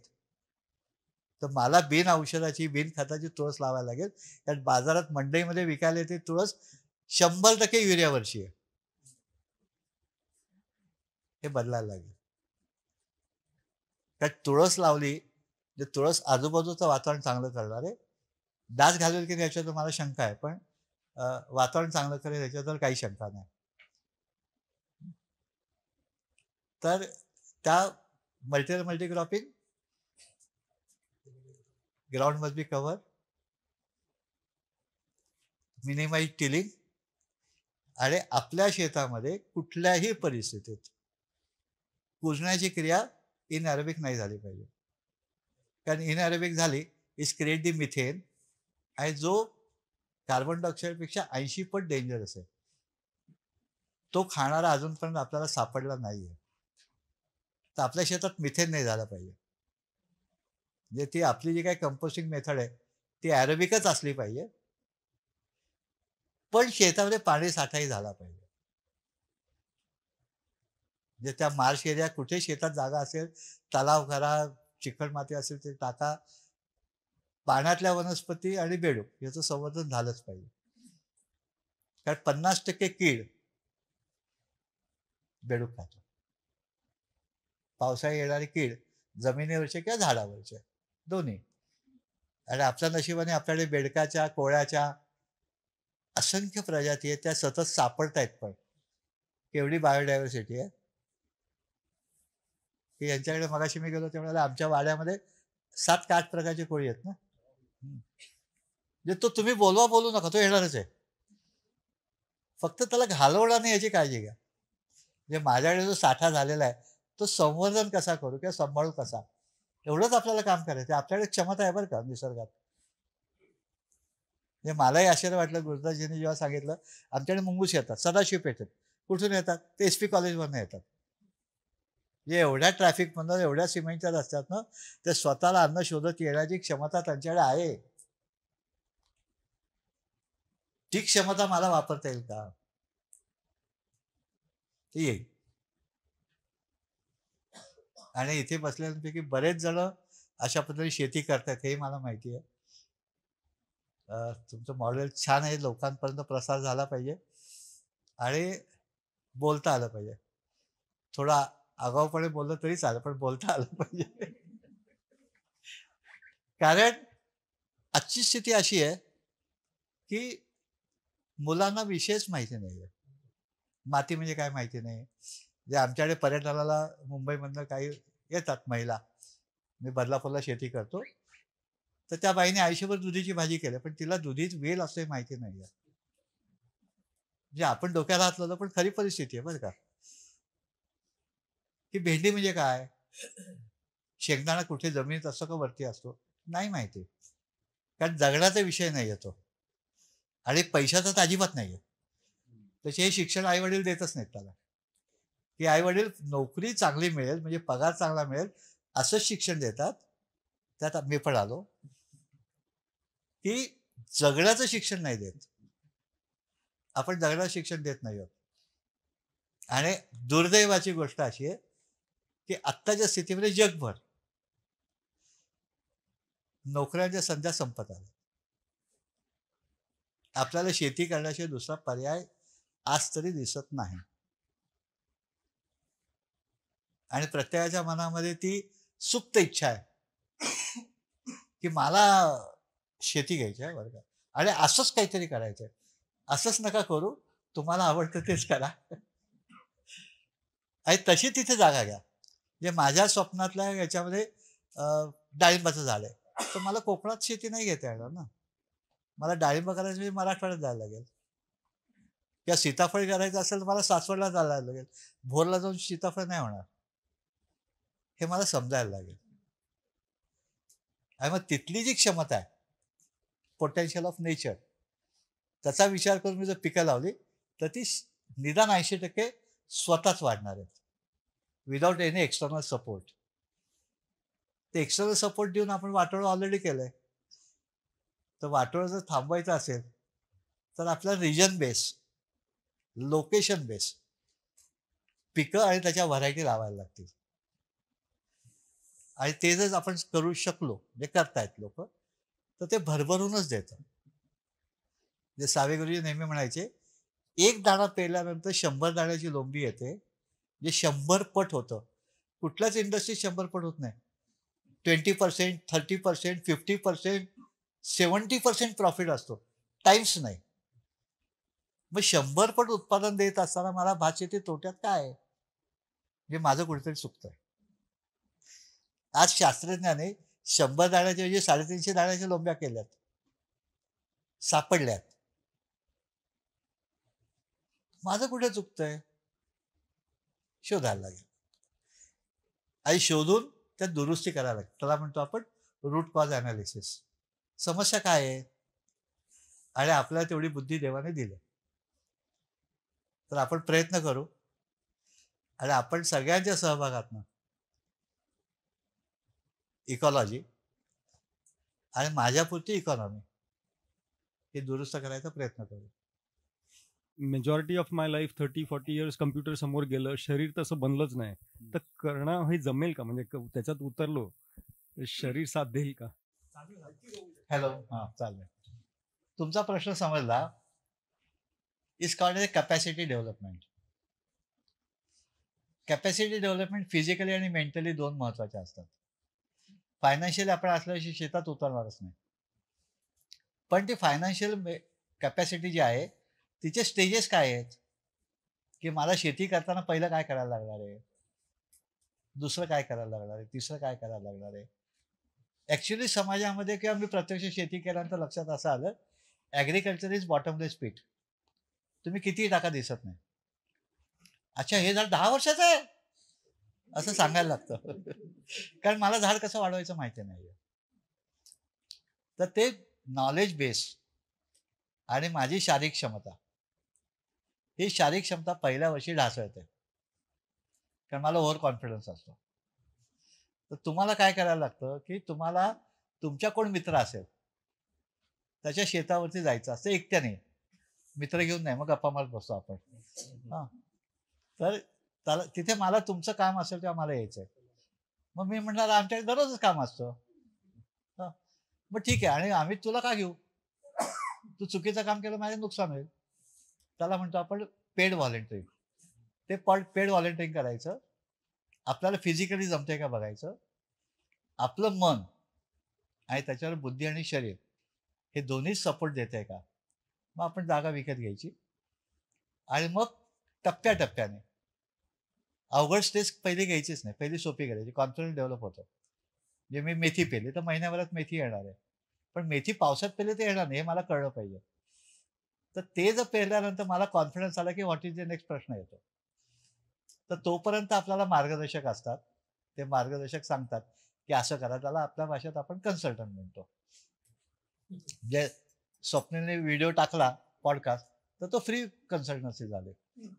पण तुम्ही त्याला बोलत की मला इथे करायचं, तर ओके मी येईन, माझे दिवसभराचे एवढे चार्ज आहेत, ते दिले की मी तुम्हाला देतो. फ्री मी ऑलरेडी पॉडकास्टमध्ये टाकलंय, गुरुदास सरांनी पुस्तकात टाकलंय. तर ते नॉलेज मिळवणं हा दुसरा भाग येतो. आणि मग हे करत असताना मला त्या जमिनीची, त्या वातावरणाची पोटेन्शियल काय आहेत, क्षमता काय आहेत, त्याचा विचार करायला लागतो. म्हणजे माझ्या क्षमता आणि माझे ड्रॉबॅक. शेती ही कन्सिस्टन्सी आहे. आज केलं उद्या धरसोड रुटीन आहे. आणि परत ते मराठीतल्या म्हणीसारखंच आहे, धरलं तर चावतं, सोडलं तर पळतं. तसे दोन्ही आपल्याला करायला लागतं, की इकॉनॉमिकली धरलं तर चावतं असं होतं. त्याचे इकॉनॉमिकली आपल्याला कमीत कमी कसं होईल, तर तसे 100% शहरातला माणूस उलटा करतो. म्हणजे त्याला माहिती असतं की बाबा मी आज आलोय तर आजच झालं पाहिजे. तर तो म्हणतो की काय तुझ्या हजेरी, तो म्हणतो 300 रुपये. मग चल कामाला. नाही नाही, मला मी ह्यांना अपॉइंटमेंट दिलं. ठीक आहे, तू 500 घे. मग तो 500 तयार होतो आणि तो गावात सगळ्यांना सांगतो आजपासून यांची हजेरी 500 बरं का. म्हणजे तुमची सुरुवातच 500 नव्हते, जी गावात 300 असते. आणि तुम्ही 500 द्यायला प्रॉब्लेम नसतो. उद्या गावातले लोक पण त्यांच्याकडे पण तो मागतो, ते 500 देतात, तुम्ही पण द्या. म्हणजे आपण तिथले इकॉनॉमी कोलॅप्स करतो. आणि आपली इकॉनॉमी ऑलरेडी कोलॅप्स झालेली असते. तर पेशन्स आपल्याला नसल्यामुळे आपल्याला घाई असते. कारण आपण कुठे IT मध्ये साहेब असतो किंवा इंजिनियर असतो आणि आपल्या हाताखाली 50 माणसं असतात. हेच कर की तो 5 मिनिटात तुम्हाला चहा पण येतो आणि स्टेपलर पण येतो. तिथे नाही येणार. तिथे चहा चांगला कसा करता येईल, कमीत कमी साधारण कसा करता येईल किंवा चहा प्यायची वेळच कशी येणार नाही याच्यावर काम करायला लागेल. ते हळूहळू येतं. आकलन हे जमतं आणि मग सगळं सोपं असतं. आज आपल्याकडे गुगल बाबा आहे.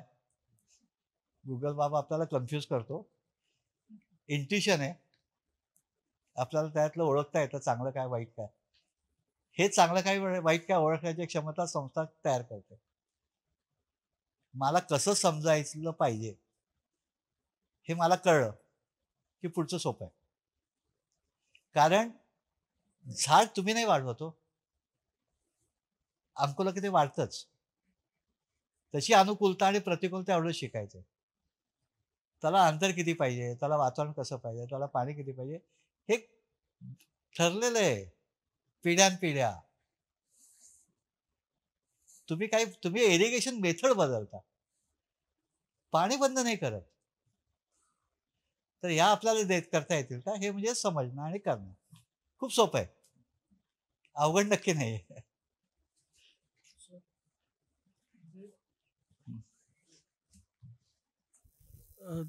तुमचं हायड्रोफोनिक्स आणि ॲक्वाफोनिक्स बद्दलचं काय म्हणणं आहे?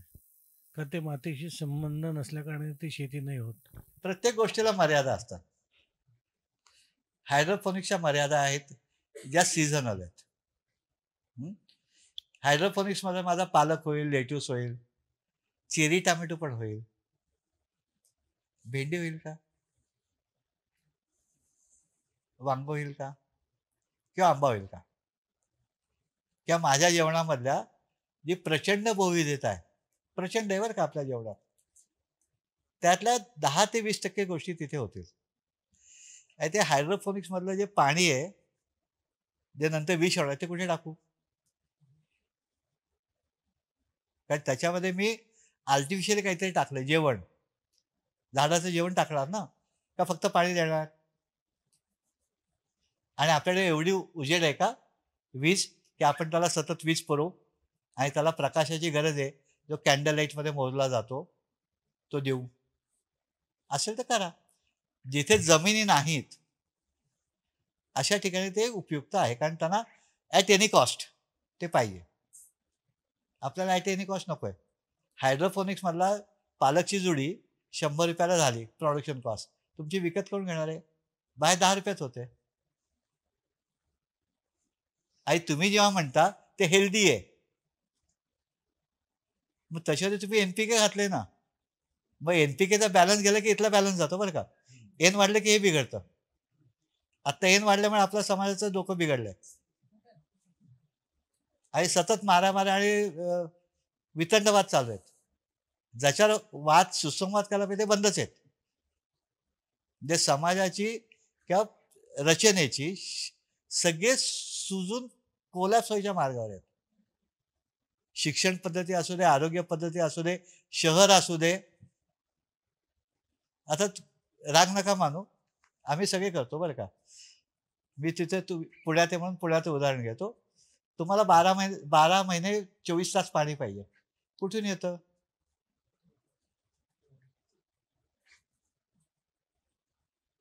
कुठून येतं? हा, हो, खडक वाचला एका पेठाला पण पुरत नाही हो. कुठून येतं? 4 धरण आहेत. हा, 24 तास पाणी. काय रेटने येतो? दर काय? नगरपालिका तुम्हाला जे पाणी पुरवते, स्वच्छ पाणी, काय दराने देतं? तुम्ही सुशिक्षित आहात म्हणून मी प्रश्न विचारतो. लावायचं आहे, व्हेरी गुड. बिस्लरी कितीला मिळते? ते कसं माहिती? ओके, तुम्हाला पाणी किती येतं पर पर्सन? मला नाही माहिती. प्यायला का कपडे धुवायला का गाडी धुवायला ते मला माहिती नाही. तुम्हाला पाणी किती लागतं? 100 लिटर पर डे. गुणिले 10 करा ना. आणि माणसं किती ते गुणिले करा. हे दिवसाचं. हं? आणि महिन्यात आपण काढू. मग त्यातले तुम्ही नक्की किती दिले माहिती नाही. ओके, त्याच्यातलं प्रत्यक्ष पाणी किती वापरलं? म्हणजे मला 100 लिटर पाणी आलं, त्यातलं मी परत बाहेर किती सोडतो? 80 लिटर. 80 लिटर ते कुठे गेलं? ड्रेनेज मध्ये. म्हणजे कुठे गेलं? म्हणजे कुठे गेलं? हा, म्हणजे सोलापूर उज्जैनी धरणामध्ये तुमच्या पुण्याचं गटार. हा, आणि सोलापूरवाल्याने काय पाप केलंय? त्या गटाराचं पाणी प्यायचं.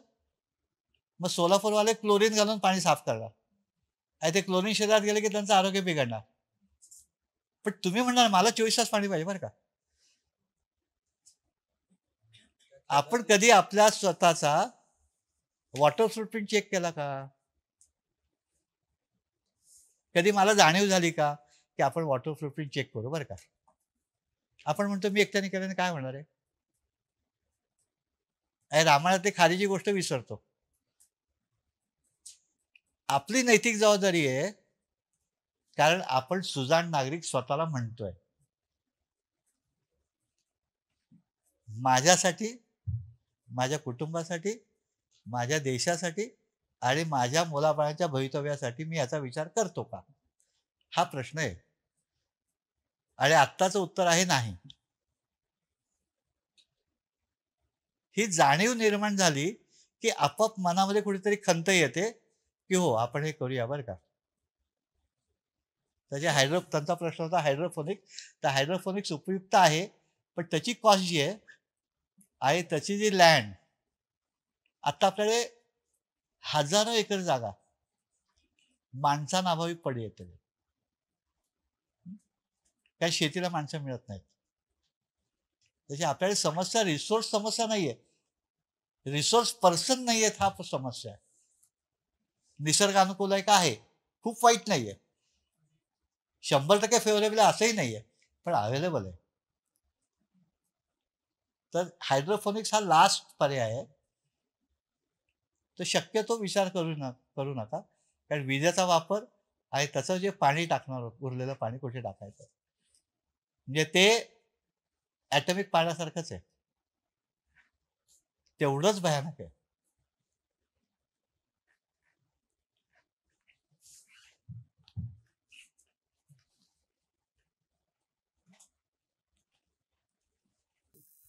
तुम्ही मगाशी म्हणलात की इकॉलॉजी, इकॉनॉमी आणि इमोशन, मग याच्यातला जो इमोशन हा भाग आहे तो इंडिव्हिज्युअल आणि मार्केट या दोन्ही ह्याच्यावर तुम्ही थोडं. मार्केटचा संबंध नाही इमोशनशी.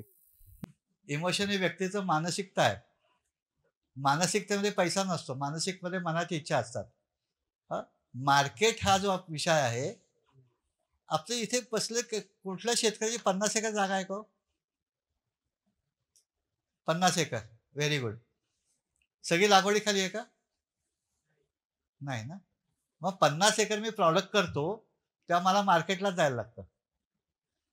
भारतामध्ये 80% मार्जिनल फार्मर आहेत, म्हणजे 1.5 ते 2 एकरच्या आसपास.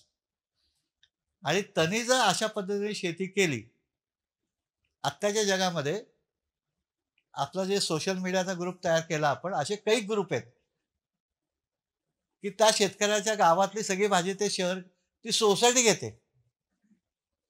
म्हणजे त्यांना स्वस्त पडतं आणि सिक्युअर फूड मिळतं आणि ह्याला जास्त पैसे मिळतात, कारण डायरेक्ट कस्टमरकडे जाता येतं. आपल्याला अशी यंत्रणा विकसित करायला लागते, विकसित झालेले आहेत. आज अनेक लोक अशा घरपोच देणारे आहेत, क्वालिटेटिव्ह. म्हणजे आता इथे पुण्यातच वसुंधराचं दरवर्षी स्टॉल असतो, आता एप्रिलमध्ये आहे तो. तर ते शेतकरी माल घेऊन येतात, लोक जाऊन तिथे विकत घेतात. वर्षाचं धान्य, आता धान्यापुरतं आहे. आठवडे बाजारामध्ये लोक भाज्या घेऊन येतात. पुण्यामध्ये त्याची खूप सुरुवात आहे चांगली. तर मला पैसे कधी मिळतील, तर मी डायरेक्ट कस्टमरला विकलं तर. मी बाजारात गेलं तर तुम्ही जेव्हा 1 रुपयाला घेता, शेतकऱ्याला 20 पैसे मिळतात. त्याचे मला आणि मी शेती करताना मी त्याचा हिशोब 1 रुपया केलेला असतो, कारण मी 1 रुपयाला विकत घेतलंय. मी असं कधी गृहीतच धरत नसतो की ह्याच्यातला उद्या रविवार आहे, मग मटण खाणार आहेत, भाजीपाला कोणी खाणार नाहीये, अर्धे लोक कमी होणार आहेत, किंवा उद्या चतुर्थी आहे, तसे भाजी वांग कोणी खाणार नाही, उद्या साबुदाणा खाणार आहेत. तर आपल्याला असं आहे का की मी पालक लावला तर उद्या रविवार आहे, पालक नको काढायला? आपल्या हातात आहे? नाही ना. 1-2 दिवस आपल्या हातात आहे, पण ते सुद्धा माणसं उपलब्ध असली तर. तसे मला बाजारात विकायचं झालं तर गडबड आहे, पण मला शेजारी पाजारी 10 लोकांना विकलं तर मला पैसे मिळणार. फक्त तेव्हा काय करावं लागेल की मी पालक लावलाय, आम्ही तुम्हाला आज पालक विकला, तर तुम्ही लावला आणि मी घेतला तर ठीक आहे. उद्या परत तुम्ही पालक घेऊन आला तर मी काय सांगेन, काल घेतला, तू मित्र होता म्हणून घेतला, आज पण ठीक आहे, हरकत नाही. तिसऱ्याशी बायको मला पण बाहेर काढेल की दररोज पालक कोण खाणार आहे. म्हणजे त्याला शेतामध्ये पालेभाज्या 10 प्रकारच्या लावायला लागतील आणि क्रिएट ऑटोमॅटिकली बायोडायव्हर्सिटी. म्हणजे माझी इकॉनॉमी आणि इकॉलॉजी ही शेती पद्धतीशी निगडीत आहे. मी वांगी लावणार आहे, मिरची लावणार आहे, भेंडी लावणार आहे, त्याच ऋतूमध्ये होणारं सगळं लावणार आहे. It's create biodiversity in my farm. आणि मग ऑटोमॅटिकली नीड बेस, मी जेव्हा स्वतः मी खाणार आहे, मी विष नाही वापरणार आहे. आणि मी जर इमोशनली भारतामधल्या प्रत्येक शाळेमध्ये मी प्रार्थना म्हणले की सारे भारतीय माझे बांधव आहेत, मी त्यांना विष देणार आहे का? नाही चालणार ना. इमोशनली मी देवाला नैवेद्य दाखवतोय केलेल्या स्वयंपाकाचा, त्याला विष देणार आहे का? जाम गडबड आहे भारतामध्ये. काळी आई आणि नदी माझी माता आहे, कोणी विष घातलं? नदीत विष कोणी टाकलं? सारे भारतीय माझे बांधव आहेत, त्यांना विष कोणी दिलं? इंग्रज आले ते, त्या बहुराष्ट्रीय कंपनी आली ती, मीच आहे. मग मला स्वतःला बदलायला लागेल. Willing to change, willing to thought and then willing to work. या गोष्टी आपल्याला करायलाच लागतील. There is no option. आत्ता आपण ज्या ऑप्शन आहेत ना, आपला ऑप्शन पैसा आहे. आत्ता गंमत माहिती आहे का की आत्ता देशामध्ये आपण आत्मनिर्भर म्हणतोय, आपलं 70% तेल खाद्यतेल आयात आहे. उद्या जर कोविड झाला परत दुसरा, अख्खं जग बंद झालं, तुम्हाला तेल कुठून येणार आहे? भारत हा जगातला सगळ्यात मोठा तुरीच्या डाळीचा ग्राहक आहे. 70% तूर डाळ आपली बाहेर नाही येते. कुठून आणणार? पैसे आहेत, डाळ कुठून येणार आहे? म्हणजे पैसे असून आपण उपाशी म्हणणार कोविडमध्ये झालं तसं, हे नाही चालणार. देशालाही नाही परवडणार, आपल्यालाही नाही परवडणार. इथे इमोशन येतं आणि इकॉनॉमी पण येतं. तसे तिन्ही गोष्टी या शेतकऱ्याच्या हातात आहेत. आणि ते शेतकरी ते दुरुस्त करू शकतो, त्याला सोबत ग्राहकांचे असायला लागते. ते आपल्याला विचार बदलता येतात. 100% बदलतील का? तर नाही बदलणार. मला लागलेलं व्यसन 100% नाही बदलणार.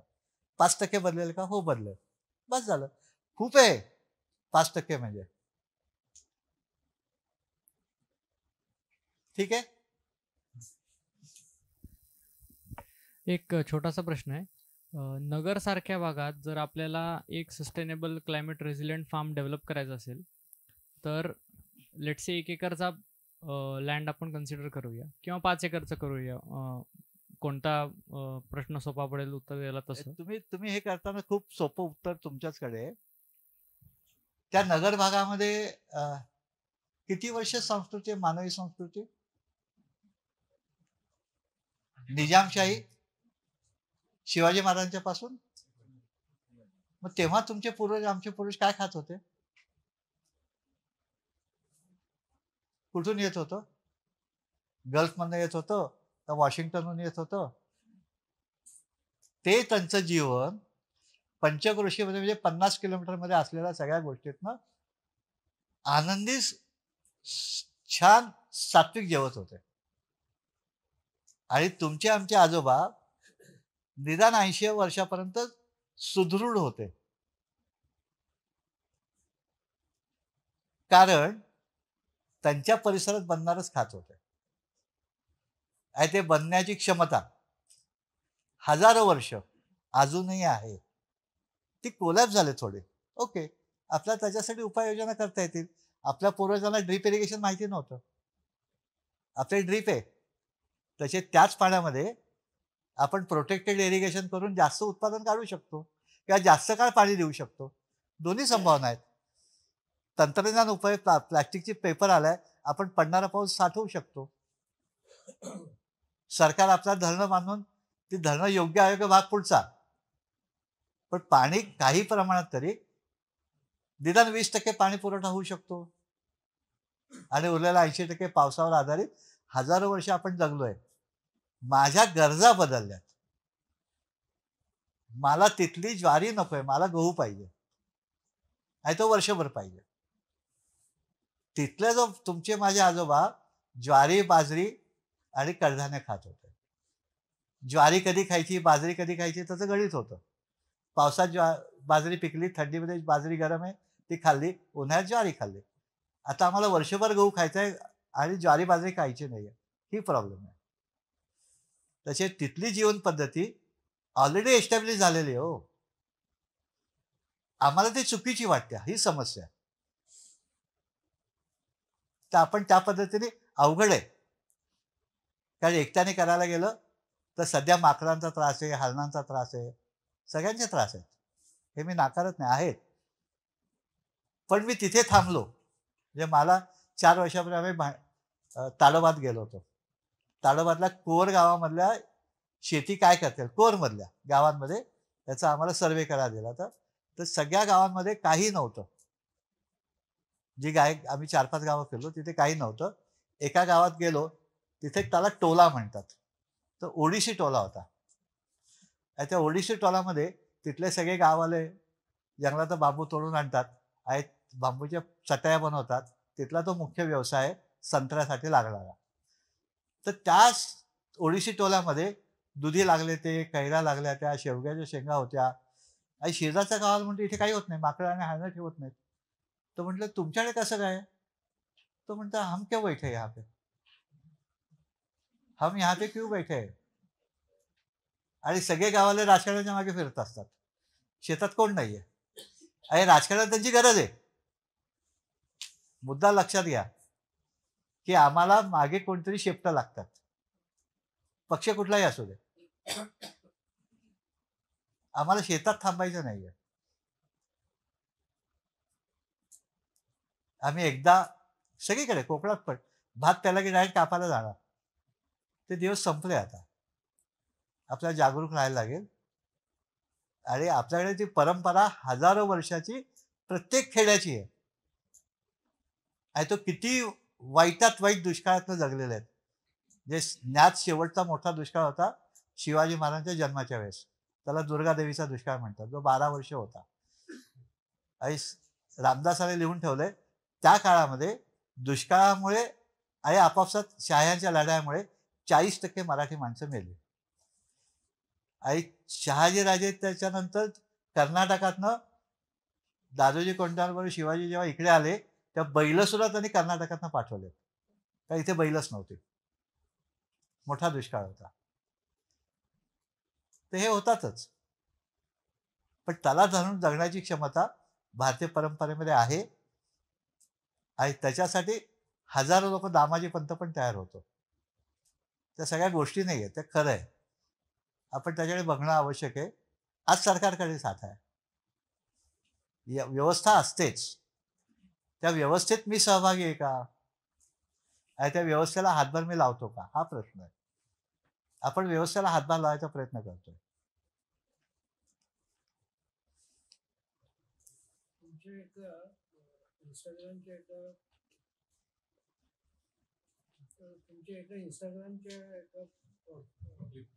रील मध्ये तुम्ही म्हटलं की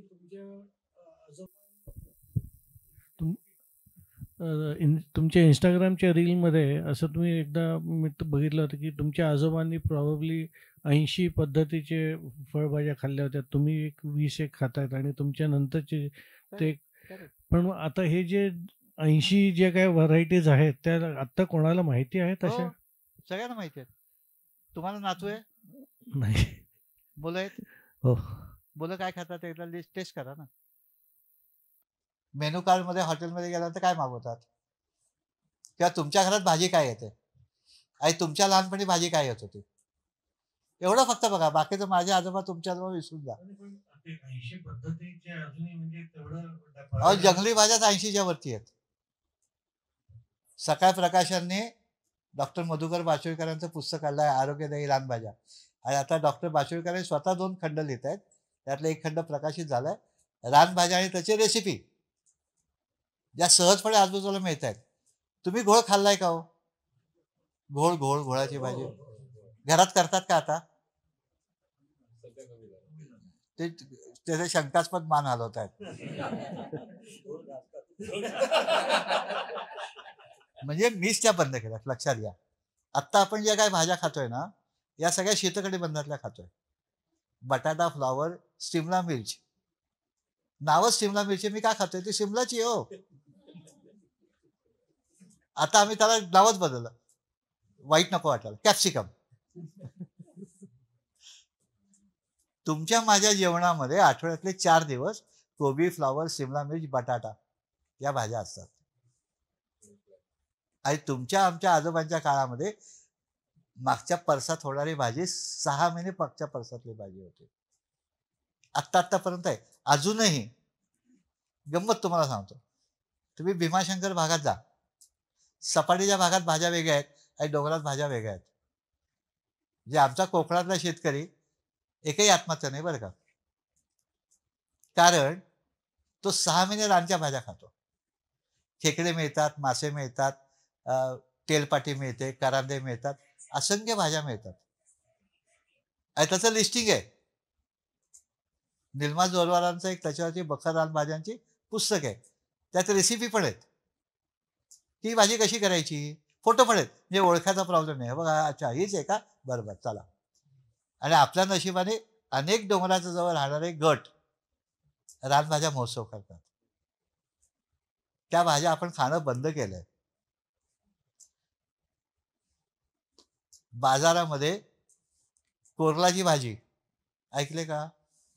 नाही, कोरलाची भाजी आपण खात होतो. शेवग्याची भाजी खात होतो का? आता किती वेळा करता शेवग्याची भाजी? किती वेळा करता नाही, किती वेळा करता? हदग्याच्या फुलांची भाजी करता का? तर नाही मिळत. आणि जो दुकानात विकायला बसतो ना, तो म्हणतो जे विकलं जात नाही ते कशाला लावू. तुम्ही डिमांड करा, तुम्ही मित्राला घेऊन जा, त्या मित्राने आलटून पालटून विचारलं, अरे ते हदग्याची फुलं आहेत का, तो आठवड्याने हदग्याची फुलं विकायला आणणार आहे. किंवा त्याला सांगा, हे आगाऊ पैसे, मला हदग्याची फुलाची भाजी पाहिजे, तो आणणार आहे. कारण विकलं जाईल तेच विकायचं त्याला, आमचीच डिमांड नाहीये. हा, मग तेच तर प्रॉब्लेम आहे. म्हणून तर मी म्हटलं की आमच्या आजोबा 80 भाज्या खात होते, आम्ही 40 10 खातोय.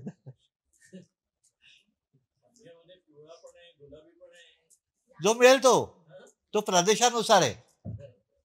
जे पांढरा आहे तो सगळीकडे, गुलाबी लाल त्याला थोडी थंडावा लागतो. सर, या ज्या हातगा किंवा आता तुमच्याकडनं आणलेले घोरकंद वगैरे हे खरं तर खूप चांगले वाटतात, पण फ्रँकली सांगायचं तर त्याची चवी कधी डेव्हलप झालेल्या नाहीयेत. त्यामुळे म्हणजे आता हातगा अगदी सहज येतो शेतात, त्याची फुलं तोडून भाजीही केली, पण ती वर्षानुवर्ष कधी न खाल्ल्यामुळे त्याची चव डेव्हलप झाली नाहीये. तर म्हणजे आता याच्यावर उपाय काय? किंवा आता हे उपाय सांगतो. हे खरं व्यासपीठ, सॉरी, मीच खाऊ शकत नाही, मुलांना सांगणं तर फार अवघड आहे. म्हणजे मुलं तर त्याला हात सुद्धा लावत नाहीत अनफॉर्च्युनेटली या सगळ्या भाज्यांना. सो कसं, हा प्रॉब्लेम दोन प्रॉब्लेम आहेत. एक म्हणजे मुलं खात नाही म्हणून मी करत नाही, आणि मी करत नाही म्हणून मुलांना माहिती नाही. दुसरी गोष्ट की तुम्ही जो पहिला शब्द वापरला, भाजीची चव डेव्हलप नाही झाली, म्हणजे हे व्यासपीठ त्यासाठी नाही, पण बिअरची चव सुद्धा डेव्हलप व्हायला लागते ना. म्हणजे मी कधी पेली नाही म्हणून मला माहिती नाही. किंवा उदाहरणार्थ सेलरी, मी सेलरी लावली शेतात, चांगली आली, आणि तो भाजीवाला आमच्याकडे दररोज तुम्हाला 10च घेईन, 10 बंच बर. कोण घेतं? कारण आम्ही खाऊन बघितलेली आहे का कशी काय बिनचवीची. तर मी त्याला थांबलो, म्हटलं मला त्या कोण बाई त्या बाई येतात घ्यायला. बरं म्हटलं, मी थांबलो. मी त्यांना विचारलं काय करता तुम्ही? कोशिंबीर करते म्हणाले. कशी करते? मग ती सगळी रेसिपी त्यांच्याकडनं घेतली, घरी जाऊन सांगितली, आम्ही केली. पण लोक माझ्याकडे विकत घेतात कारण त्यांची चव डेव्हलप झाली. या चवी डेव्हलप व्हायला लागतात आणि त्या चवी डेव्हलप होण्यासाठी आपल्याकडे पल्लवाचार्य खूप असतात. आपला आद्य पल्लवाचार्य भीम होता आणि ज्यांनी श्रीखंड तयार केला. तर आपल्याकडे सुद्धा ते चवी ढवीने आपण तयार करू शकतो बदल. आणि त्याचे खूप प्रकार आहेत. म्हणजे भज तर सगळ्यांना आवडतं. भज्यात काही चव डेव्हलप करायला लागत नाही. म्हणजे परत आपण तेलात तळून म्हणजे पीठ लावूनच ते खातो. म्हणजे खरंच किती पोषणमूल्य राहतात ज्याला भज करून आपण. आधी झिरो होती ना, आधी झिरो होती. मग मी भाजी करताना पण त्याला चण्याचं पीठच घालणार आहे. जुनी पद्धती आहे ना, ते फुलं कापायची, तेल कांद्यावर करायची. आणि तेल कांद्यावर करताना जुन्या पद्धतीमध्ये अजूनही काही भागात असतं. तर संध्याकाळी ती गृहिणी एक चुलीमध्ये कांदा टाकते, 2 मिरच्या टाकते, खोबरं नसतंच.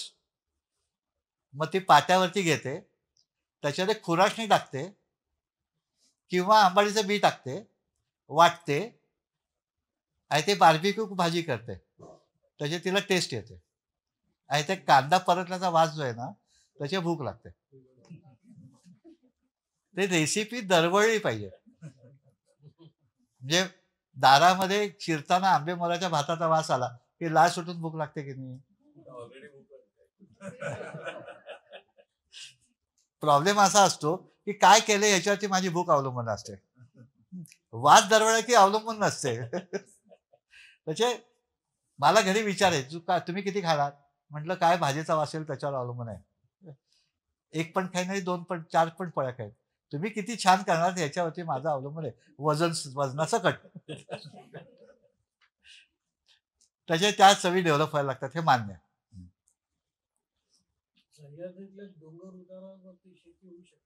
हो. शेती म्हणजे काय? आता कोकणामध्ये शेती म्हणजे भात शेती. तुमच्या दृष्टीने शेती म्हणजे काय? शेती म्हणजे काय?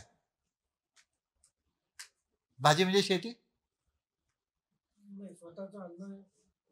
अन्न म्हणजे शेती? कंदमुळं होतील, सुरण होईल, करांदे होतील, फणस होईल, जो 6 महिने मला खाता येईल, 6 महिने सुकून ठेवता येईल. जे फक्त डोंगरातच होते, अख्ख्या पूर्वाचल अख्खा अजूनही कुमारी शेती करतो, फ्लोटिंग शेती करतो, बदलती शेती असते.